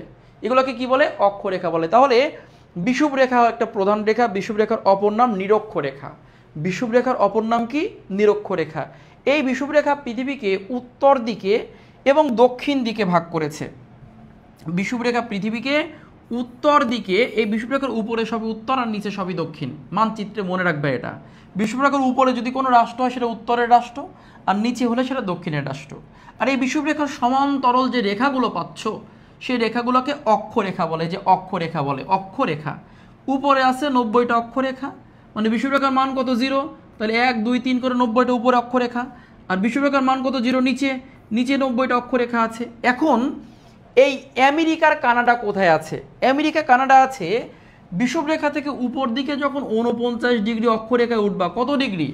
উত্তর অক্ষরেখা বলেছে, যে বলেছি উত্তর অক্ষরেখায় আছে, এই যে বলছে উত্তর অক্ষরেখা। যখন বিষুবরেখা থেকে তুমি 49 ডিগ্রি উপরে উঠবা, 1 ডিগ্রি 2 ডিগ্রি 3 ডিগ্রি করে 90 ডিগ্রি পর্যন্ত, কিন্তু 90 ডিগ্রিতে না গিয়ে তুমি 49 ডিগ্রিতে যখন উঠবা তখন দেখবে এখানে আমেরিকার কানাডা পড়ে গেছে। এই বিষুবরেখার 49 ডিগ্রি বরাবর আসবা, আসার পরে দেখবে এখানে কি পড়ে গেছে? কানাডা। এই যে উপরের টুকু কানাডা আর এই যে নিচের টুকু ইউএসএ পড়ে গেছে। Canada USA. বুঝতে পারছো? বুঝতে পেরেছো কিনা বলো সবাই, বলো বুঝতে পেরেছো কিনা? তাহলে অক্ষরেখা কাকে বলে? বিষুবরেখার সমান্তরাল বা প্যারালাল পড়েছো ইংরেজিতে। বিষুবরেখার সমান্তরাল রেখাগুলোকে অক্ষরেখা বলে। বিষুবরেখার উপরে 90টা অক্ষরেখা আছে, নিচে 90টা অক্ষরেখা আছে। আর এই বিষুবরেখা পৃথিবীকে কয় দিকে ভাগ করেছে? 2 দিকে। বিষুবরেখার উপরে পৃথিবীর উত্তর, বিষুবরেখার নিচে কি? পৃথিবীর দক্ষিণ। অর্থাৎ উত্তর দিকে আছে 90টি অক্ষরেখা, নিচের দিকে আছে 90টি অক্ষরেখা। এখন আমেরিকার কানাডা কোথায়? বিষুবরেখা থেকে মানচিত্র যদি তোমার কাছে থেকে থাকে, বিষুবরেখা বের করবা, 1 ডিগ্রি অক্ষরেখা 2 ডিগ্রি অক্ষরেখা করে উপর দিকে উঠবা। উপরে উঠলে যখন 49 পাবা তখন দেখবা 49 ডিগ্রি কিন্তু এই দুই রেখা, এই দুই রাষ্ট্রকে ভাগ করে গেছে। এই জন্য এই দুই রাষ্ট্রের মধ্যে যে সীমান্ত রেখা তার নাম রাখা হয়েছে 49 ডিগ্রি অক্ষরেখা, এটার নাম অনুসারে। বুঝতে পেরেছো? ক্লিয়ার কি বলো? একদম ক্লিয়ার কিনা? এতক্ষণ বোঝো নাই? যাকে বলে বেসিক ক্লাস। আমরা কিন্তু এরকম ভেঙে ভেঙে পড়াই। তোমাদেরকে মাথার উপর কোনো কিছু চাপায় দিব না যে তোমাদের কষ্ট হবে। শুধু পড়ায় যাব না, কারণ আমাদের মধ্যে তুমি কোনো গ্যাপ খুঁজে পাবা না, আমাদের মাঝে কোনো গ্যাপ খুঁজে পাবা না। অন্য কোনো প্ল্যাটফর্মে গেলে তোমাকে ধমক দেবে, ইগনোর করবে, কিন্তু আমাদের এখানে তা না ভাই। আমরা নিজ থেকেই তুমি কি বুঝতে পারো না সেটা আমরা বুঝে নেই, যে আমার প্রিয় ভাই ও বোনেরা কোন জায়গায় গ্যাপ থাকতে পারে, কোন জায়গায় প্রবলেম থাকতে পারে। এই যে একটু আগে আমি অক্ষরেখা বিষুবরেখা শেখালাম না, এর উপরে কিন্তু একটা স্পেশাল ক্লাস আছে। কারণ তুমি রেখাগুলো না জানলে তুমি সাধারণ জ্ঞান বুঝতে পারবে না, মানচিত্র বুঝতে পারবে না। সেজন্য তোমরা যখন ফাউন্ডেশন কোর্সে ভর্তি হবা, আমাদের যে ফার্স্ট টাইমে যে কোর্সটি চলে, ভর্তি চলছে এখন, যারা এখনও ভর্তি হও নাই তারা কিন্তু পিছনে পড়ে যাবা। যত দ্রুত সম্ভব ভর্তি হয়ে যাও। সেই ক্লাসগুলোতে কিন্তু আমরা তোমাদেরকে বেসিক নলেজ আগে দিয়ে নিব, যে এই চিত্রের ক্লাসগুলো বা মানচিত্র কিভাবে পড়তে হয়, কিভাবে সাম্প্রতিক পড়তে হয়, কিভাবে বই পড়তে হয়, তোমাকে কিন্তু সেই কীভাবে বিগত প্রশ্ন পড়তে হয়, বিগত প্রশ্নর আগের সাম্প্রতিকগুলো বাদ দিতে হয়, এইগুলো কিন্তু আমরা তোমাদের সব কিছু শিখিয়ে নিব। কাজেই যারা ভর্তি হচ্ছ তারা অনেক এগিয়ে থাকবা, আর যারা এখনও দ্বিধাদ্বন্দ্বের মধ্যে আছো তারা পরে আসলে কিন্তু পস্তাবা। সো বি কেয়ারফুল, যত দ্রুত সম্ভব ভর্তি হয়ে যাও সবাই, ঠিক আছে? ওকে, চলে যাচ্ছি আমরা পরবর্তীতে। এখন আমরা একটা জিনিস দেখব। এবার লেখো যে পরবর্তীতে দেখো মেক্সিকো। মেক্সিকো আর যুক্তরাষ্ট্রের মাঝে একটা সীমান্ত আছে, তাই না? মেক্সিকো আর যুক্তরাষ্ট্রের মাঝে একটা কি আছে? সীমান্ত আছে। মেক্সিকো যুক্তরাষ্ট্রের মধ্যে সীমান্ত আছে। লেখো লেখো যুক্তরাষ্ট্র ও মেক্সিকোর মাঝে, যুক্তরাষ্ট্র কার মাঝে? মেক্সিকোর মাঝে সীমান্ত লাইনের নাম বা সীমান্ত রেখার নাম সীমান্ত রেখা। প্রত্যেকটা রাষ্ট্রের মাঝে কিন্তু সীমান্ত রেখা থাকে, যেমন আমাদের আর ভারতের মাঝেও কিন্তু সীমান্ত রেখা আছে। সীমান্ত রেখার নাম লেখো সোনোরা লাইন। তাহলে মেক্সিকো ও যুক্তরাষ্ট্রের মাঝে যে তুমি সীমান্ত রেখাটি দেখতে পাচ্ছ, এই সীমান্ত রেখার নাম কিন্তু সনোরা লাইন, মনে রাখবা, সনোরা লাইন, দন্ত স নো রা লাইন। যেমন আমাদের মধ্যে আর ভারতের মধ্যে, ঠিক আছে, আমাদের মধ্যে আর ভারতের মধ্যে সীমান্ত রেখা আছে যার নাম হলো red cliff line, red cliff. Bharat বাংলাদেশের মধ্যে আছে red cliff, red cliff, cliff. Bharat বাংলাদেশের মধ্যে কি আছে এটা পরে পড়াবো, রেড ক্লিফ। পৃথিবীর প্রত্যেকটা প্রতি দুইটা দেশের মধ্যে সীমান্ত, অর্থাৎ যেগুলোই রাষ্ট্রের মধ্যে সীমান্ত আছে সেই সীমান্তের কিন্তু একটা নাম আছে। পৃথিবীর যতগুলো রাষ্ট্র সীমান্ত যুক্ত আছে তাদের সেই সীমান্তের কিন্তু একটা নাম আছে। তেমনই দেখো এখানে কানাডা যুক্তরাষ্ট্র সীমান্ত আছে, নাম 49 ডিগ্রি অক্ষরেখা। এখানে ইউএসএ বা যুক্তরাষ্ট্রের সাথে মেক্সিকোর সীমানা আছে যার নাম কিন্তু সোনোরা লাইন। ক্লিয়ার হয়েছ? বুঝতে পেরেছো কিনা? সবাই ক্লিয়ার কিনা? এখন বারমুডা ট্রায়াঙ্গেল কোথায় আছে ভাইয়া? বারমুডা ট্রায়াঙ্গেল আছে হচ্ছে, সবাই খেয়াল করো, যে বারমুডা ট্রায়াঙ্গেল এই যে আটলান্টিক মহাসাগর আছে, এই আটলান্টিক মহাসাগরের যুক্তরাষ্ট্র যেখানে আছে, এই আটলান্টিক মহাসাগরের এই জায়গাতে ত্রিভুজ আকৃতির একটা জায়গা আছে, চিহ্নিত করে রাখা হয়েছে। এটাকেই বলা হচ্ছে বারমুডা ট্রায়াঙ্গেল। আটলান্টিক মহাসাগরে ঠিক ক্যারিবিয়ান অঞ্চলের পাশেই ত্রিভুজ আকৃতির একটা কি আছে, একটা জায়গা আছে যার নাম হলো বারমুডা ট্রায়াঙ্গেল। পৃথিবীর রহস্যময় একটি জায়গা বারমুডা ট্রায়াঙ্গেল। বারমুডা কি বলেছি? Triangle, triangle, Bermuda triangle, triangle. এটি হলো পৃথিবীর একটি রহস্যময় জায়গা যা আটলান্টিক মহাসাগরে আছে। ঠিক এইভাবে আটলান্টিক মহাসাগরে ক্যারিবিয়ান অঞ্চলের পাশে ত্রিভুজ আকৃতির একটি স্থান আছে যার নাম বারমুডা ট্রায়াঙ্গেল। ঠিক আছে, সবার লেখা হয়েছে কিনা, বুঝতে পেরেছো কিনা? বুঝতে পারলে আমরা চলে যাব আর একটা জিনিস তোমাদের দেখাই। আর একটা জিনিস দেখাচ্ছি, যুক্তরাষ্ট্রের একটা প্রদেশ আছে প্রশান্ত মহাসাগরে। যুক্তরাষ্ট্রের একটা প্রদেশ আছে প্রশান্ত মহাসাগরে, ঠিক এখানে আছে। এই প্রশান্ত মহাসাগরে যুক্তরাষ্ট্রের একটা প্রদেশ আছে, এই প্রদেশটির নাম হচ্ছে হাওয়াই দ্বীপপুঞ্জ। হাওয়াই দ্বীপপুঞ্জ। এই হাওয়াই দ্বীপপুঞ্জ এটি কিন্তু যুক্তরাষ্ট্রের একটি কি বলতো প্রদেশ। কি দ্বীপপুঞ্জ? হাওয়াই দ্বীপপুঞ্জ। এই হাওয়াই দ্বীপপুঞ্জ সম্পর্কে কিছু প্রশ্ন লিখে নাও। প্রশ্ন হচ্ছে একটু লিখে নাও যে ইউএসএর সর্বশেষ বা 50তম, ইউএসএর 50তম প্রদেশ, এটি ইউএসএর 50তম প্রদেশ। এর রাজধানী আছে, কি আছে? রাজধানী। হাওয়াইয়ের রাজধানী পড়ো, রাজধানী খুবই গুরুত্বপূর্ণ একটা রাজধানী, হনুলুলু। Honolulu, Honolulu. হাওয়াইয়ের রাজধানী কি? হনুলুলু, মনে রাখবা, হনুলুলু। আর এখানেই কিন্তু রয়েছে মাউনা লোয়া আগ্নেয়গিরি, মাউনা লোয়া আগ্নেয়গিরি কিন্তু রয়েছে। তাহলে এটি হলো যুক্তরাষ্ট্রের 50তম প্রদেশ। কোনটা? হাওয়াই। হাওয়াই হলো যুক্তরাষ্ট্রের 50তম প্রদেশ যেটি প্রশান্ত মহাসাগরের মধ্যে আছে। এর রাজধানী কি বলেছি? Honolulu, Honolulu. তাহলে বলো তো হনুলুলু, তাহলে বলো তো হাওয়াই দ্বীপপুঞ্জের রাজধানীর নাম কি? সবার কাছে প্রশ্ন, একসঙ্গে এক ঝাঁকে এক তালে সবাই কমেন্ট করো, দেখতে সুন্দর লাগবে, উচ্চারণ করলে আরো সুন্দর লাগতো। বলো হাওয়াই দ্বীপপুঞ্জের রাজধানী কি? সবার কাছে প্রশ্ন, হাওয়াই দ্বীপপুঞ্জের রাজধানী কি? হাওয়াই দ্বীপপুঞ্জের রাজধানী কি? Honolulu, Honolulu. ওকে, ঠিক আছে। তাহলে বলো তো ভাইরা হাওয়াই দ্বীপপুঞ্জ কোথায়? সবার কাছে প্রশ্ন, হাওয়াই দ্বীপপুঞ্জ কোথায়? আমি একটু পানি খেয়ে নিচ্ছি। হাওয়াই দ্বীপপুঞ্জ কোথায়? দ্রুত উত্তর করো, হাওয়াই দ্বীপপুঞ্জ কোথায়? হাওয়াই দ্বীপপুঞ্জ হচ্ছে প্রশান্ত মহাসাগরে। কার প্রদেশ এটা? যুক্তরাষ্ট্রের প্রদেশ। কার প্রদেশ? যুক্তরাষ্ট্রের প্রদেশ। ঠিক আছে, ক্লিয়ার? সবাই ক্লিয়ার কিনা? বুঝতে পেরেছো কিনা? তো বুঝতে পারলে আমরা যে কাজটি করব, এখন আমরা চমৎকার একটি টেকনিক শিখব, চমৎকার একটি টেকনিক শিখব। ঠিক আছে, প্রশান্ত মহাসাগর আছে, চমৎকার টেকনিক। এবার লেখো উত্তর আমেরিকার, সুন্দর করে লেখো, উত্তর আমেরিকা, আমেরিকা মহাদেশের, উত্তর আমেরিকা মহাদেশের 23টি রাষ্ট্র, 23টি কি বলেছি? রাষ্ট্র। ঝটপট করো, 23টি রাষ্ট্র 3টি অঞ্চলে বিভক্ত। একটু আগে কিন্তু অঞ্চলগুলো আঁকাইছি আমি। 3টি অঞ্চলে বিভক্ত। কয়টি অঞ্চলে বিভক্ত বলো তো? 3টি অঞ্চলে বিভক্ত। তাহলে উত্তর আমেরিকা মহাদেশের 23টি রাষ্ট্র 3টি অঞ্চলে বিভক্ত। কয়টা অঞ্চল? 3। অঞ্চল 1, একটু আগে কিন্তু অঞ্চলগুলো দেখাই দিয়েছিলাম। অঞ্চল 1-এর নাম হচ্ছে উত্তর আমেরিকা অঞ্চল। একটা একটা করে আমরা শিখে ফেলবো। উত্তর আমেরিকা অঞ্চল, উত্তর আমেরিকা কি বলেছি অঞ্চল। অঞ্চল একের নাম কি উত্তর আমেরিকা অঞ্চল। এখানে রাষ্ট্র আছে কয়টা? 3টা। তাহলে উত্তর আমেরিকা মহাদেশের উত্তর আমেরিকা কি একটা অঞ্চল। এই 3টা রাষ্ট্র একত্রে মনে রাখবো আমরা, টেকনিকে মনে রাখবো কাম। এটা কিন্তু হিরোলমের কাম বেবি কাম না, এটা কিন্তু শুধু কাম। কাম, এই কাম দেখো 1 নাম্বার সিতে কানাডা, সি ফর কানাডা, একটু আগেই দেখেছো চিত্র তোমরা। 2 নাম্বার লেখো U for USA, USA. 3 number লেখো হচ্ছে M for Mexico, M for Mexico. আমরা ইংরেজিতে লিখতে পারি এখানে মেক্সিকো। তাহলে উত্তর আমেরিকা মহাদেশের উত্তর আমেরিকা অঞ্চলে রাষ্ট্র 3টি, মোট অঞ্চল হচ্ছে 23টা রাষ্ট্র, মোট 3টি অঞ্চলে বিভক্ত।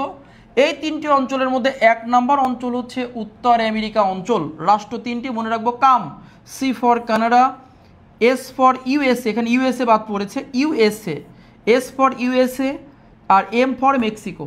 এখন এদের রাজধানী কি, ক্যাপিটাল কি? এদের ক্যাপিটাল, কানাডার রাজধানী হচ্ছে অটোয়া, মনে রাখবা কানাডার রাজধানী কি বলেছি অটোয়া। ইউএসএর রাজধানী ওয়াশিংটন ডিসি, ইউএসএর রাজধানী কি ওয়াশিংটন ডিসি, ওয়াশিংটন ডিসি। দেখো সবাই দ্রুত লেখো ওয়াশিংটন ডিসি। আর হচ্ছে মেক্সিকোর রাজধানী মেক্সিকো সিটি, মেক্সিকোর রাজধানী কি বলতো মেক্সিকো সিটি, মেক্সিকো সিটি। আর মজার বিষয় হচ্ছে এদের মুদ্রা, যেমন কানাডার মুদ্রা কিন্তু ডলার, কানাডার মুদ্রা কি ডলার, ইউএসএর মুদ্রা কি বলতো ডলার, এই অঞ্চলটা একটু মনে রাখো ডলার। আর মেক্সিকোর মুদ্রা কিন্তু পেসো, মেক্সিকোর মুদ্রা কি বলতো পেসো। তাহলে দুইটারই ডলার, একটা হচ্ছে পেসো। অর্থাৎ এই কানাডা এবং ইউএসএকে শাসন করতে হচ্ছে ব্রিটেন। কানাডা ইউএসএকে, এই কানাডা এবং ইউএসএকে এই দুটিকে শাসন করতে ব্রিটেন। এই দুইটা ব্রিটিশ শাসিত ছিল, এই দুইটা কি ছিল? ব্রিটিশ শাসিত ছিল, ব্রিটিশ শাসিত ছিল। এখন তো এরা স্বাধীন। এই দুইটি হলো ব্রিটিশ শাসিত ছিল। আর এই যে মেক্সিকোকে দেখতে পাচ্ছ, মেক্সিকো স্পেন শাসিত ছিল, মেক্সিকো স্পেন শাসিত ছিল। তাহলে তোমাদের কাছে প্রশ্ন হচ্ছে উত্তর আমেরিকা অঞ্চলের, উত্তর আমেরিকা অঞ্চলের 2টি রাষ্ট্র ছিল ব্রিটিশ শাসিত, একটা হচ্ছে কানাডা, একটা হচ্ছে ইউএসএ। আর মেক্সিকো ছিল স্পেন শাসিত, মানে স্পেনের উপনিবেশে ছিল। আর কানাডা যুক্তরাষ্ট্র ছিল ব্রিটিশ উপনিবেশে ছিল। ক্লিয়ার কিনা বলো তো, বুঝতে পেরেছো কিনা? তাহলে আমরা বলবো যে উত্তর আমেরিকা মহাদেশের 23টি রাষ্ট্র, মোট 3টা অঞ্চল বা জোনে বিভক্ত। আমরা একটু আগে সেই 3টা অঞ্চল আলাদা আলাদা করে তোমাদের অঙ্কন করে দেখিয়েছি। 3টা অঞ্চলের মধ্যে 1 নম্বর অঞ্চল হচ্ছে উত্তর আমেরিকা অঞ্চল। রাষ্ট্র কতটি? 3টি রাষ্ট্র আমরা মনে রাখবো কিভাবে? কাম, কানাডা, ইউএসএ, মেক্সিকো। রাজধানী কানাডা অটোয়া, যুক্তরাষ্ট্র Washington DC, Mexico Mexico city. কানাডার রাজধানী মুদ্রা হচ্ছে ডলার, ইউএসএর মুদ্রা ডলার, আর মেক্সিকোর মুদ্রা কিন্তু পেসো। আর উপনিবেশের কথা বললাম, কানাডা ইউএসএ এককালে ব্রিটিশ উপনিবেশে ছিল বা শাসনে ছিল।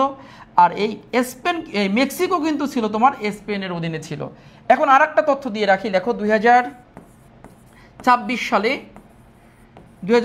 সালে 23তম বিশ্বকাপ ফুটবল, 23তম বিশ্বকাপ ফুটবল 2026 সালে 23তম বিশ্বকাপ ফুটবল এই 3টি রাষ্ট্রে হবে। এই 3টি রাষ্ট্রে অনুষ্ঠিত হবে, মনে রাখবা। এই 3টি রাষ্ট্রে কি হবে? অনুষ্ঠিত হবে। খুবই গুরুত্বপূর্ণ একটি ইনফরমেশন, পরীক্ষা এসে বসে আছে, অনুষ্ঠিত হবে। তাহলে 2026 সালে 23তম বিশ্বকাপ ফুটবলের আয়োজক কয় রাষ্ট্র বলো? 2026 সালে 23তম বিশ্বকাপ ফুটবলের আয়োজক রাষ্ট্র কয়টা বলো, দ্রুত বলো। 2026 সালে 23তম বিশ্বকাপ ফুটবলের আয়োজক রাষ্ট্র কয়টা? আয়োজক বা স্বাগতিক, যারা খেলার আয়োজন করে তাদের আয়োজক বলা হয় বা স্বাগতিক বলা হয়, ঠিক আছে। বা আসর বসবে কয় রাষ্ট্রে? 3 রাষ্ট্রে, কানাডা, ইউএসএ, মেক্সিকো। আর মাত্র কয়েকদিন, সামনের বছরই কিন্তু এই 3টা রাষ্ট্রে কিন্তু বিশাল একটা আসর বসতে যাচ্ছে। কিসের? বিশ্বকাপ ফুটবলের। এবারই প্রথম, মনে রাখবা, এবারই কিন্তু প্রথম তোমার হচ্ছে 48টি দেশ অংশগ্রহণ করবে। কতটি? 48টি দেশ অংশগ্রহণ করবে এই খেলায়। এতদিন কিন্তু 32টা দেশ খেলেছে। কতটা দেশ খেলেছে? 32টা। এবারই প্রথম এই 23তম বিশ্বকাপ ফুটবলে, অর্থাৎ এই 3টা রাষ্ট্রে যে খেলা হবে 23তম বিশ্বকাপ ফুটবল। আর 22-এ হয়ে গেল, 22তম কাতারে হয়ে গেল। 23তম বিশ্বকাপ 26-এ হবে। এখানে প্রথমবারের মতো 48টি দেশ অংশগ্রহণ করবে। এতদিন কিন্তু তোমার হচ্ছে 32টা দেশ ফুটবল খেলেছে বিশ্বকাপে, এবারই প্রথম 48টি দেশ অংশগ্রহণ করে, মনে রাখো। তা বলো তো এবার, অর্থাৎ এবার বলতে 26 সালে 23তম বিশ্বকাপে কতটি দেশ অংশগ্রহণ করবে? 48টা, মনে রাখবা। আর এতদিন গ্রহণ করছে কয়টা? মাত্র 32টা। আচ্ছা, একজন প্রশ্ন করেছিল যে তোমাদের কাছে প্রশ্ন হচ্ছে, এইখানে বলেছি যে কানাডা ছিল ব্রিটিশ উপনিবেশ, কানাডার ভাষা কি ইংরেজি? কানাডার ভাষা কি ইংরেজি? ইউএসএ ব্রিটিশ উপনিবেশ, ভাষা কি ইংরেজি? মেক্সিকো ছিল স্পেনের উপনিবেশ, মেক্সিকোর ভাষা কি স্প্যানিশ? আমেরিকাতে বিশেষ করে শাসনের সাথে ভাষা মিলে যায়। আমেরিকাতে বিশেষ করে, আমেরিকা বলতে আমেরিকা মহাদেশগুলোতে বিশেষ করে শাসনের সাথে ভাষা অনেকাংশে মিলে যায়। যেমন ইউএসএকে শাসন করছে ব্রিটিশ, ব্রিটিশদের ভাষা ইংরেজি, ইউএসএর ভাষা ইংরেজি। কানাডাকে শাসন করছে ব্রিটিশ, ব্রিটিশদের ভাষা ইংরেজি, কানাডার ভাষা ইংরেজি কি। মেক্সিকোকে শাসন করছে স্পেন, স্পেনের ভাষা স্প্যানিশ, মেক্সিকোর ভাষা স্প্যানিশ। তো এখন তোমাদের কাছে প্রশ্ন, এই তিনটার মধ্যে কোনটা ল্যাটিন আমেরিকা? যদি গতকালকে যদি তোমরা ক্লাস করে থাকো এবং যদি আমার পড়া বুঝে থাকো দক্ষিণ আমেরিকা, সবাই একটু এক ঝাঁকে কমেন্ট করে জানাও যে এই তিনটার মধ্যে কোনটাকে আমরা ল্যাটিন আমেরিকা বলবো। এই তিনটার মধ্যে কোনটাকে আমরা ল্যাটিন আমেরিকা বলবো? দ্রুত উত্তর করো। এই তিনটার মধ্যে কোনটাকে আমরা ল্যাটিন আমেরিকা বলে ডাকবো? ল্যাটিন। তিনটির মধ্যে কোনটাকে ল্যাটিন আমেরিকা বলবো? মেক্সিকোকে ল্যাটিন আমেরিকা বলবো। কেন বলবো? কারণ ভাইয়া মেক্সিকোর ভাষা স্প্যানিশ। আমরা কিন্তু একটা কথা বলেছিলাম। কি কথা বলেছিলাম?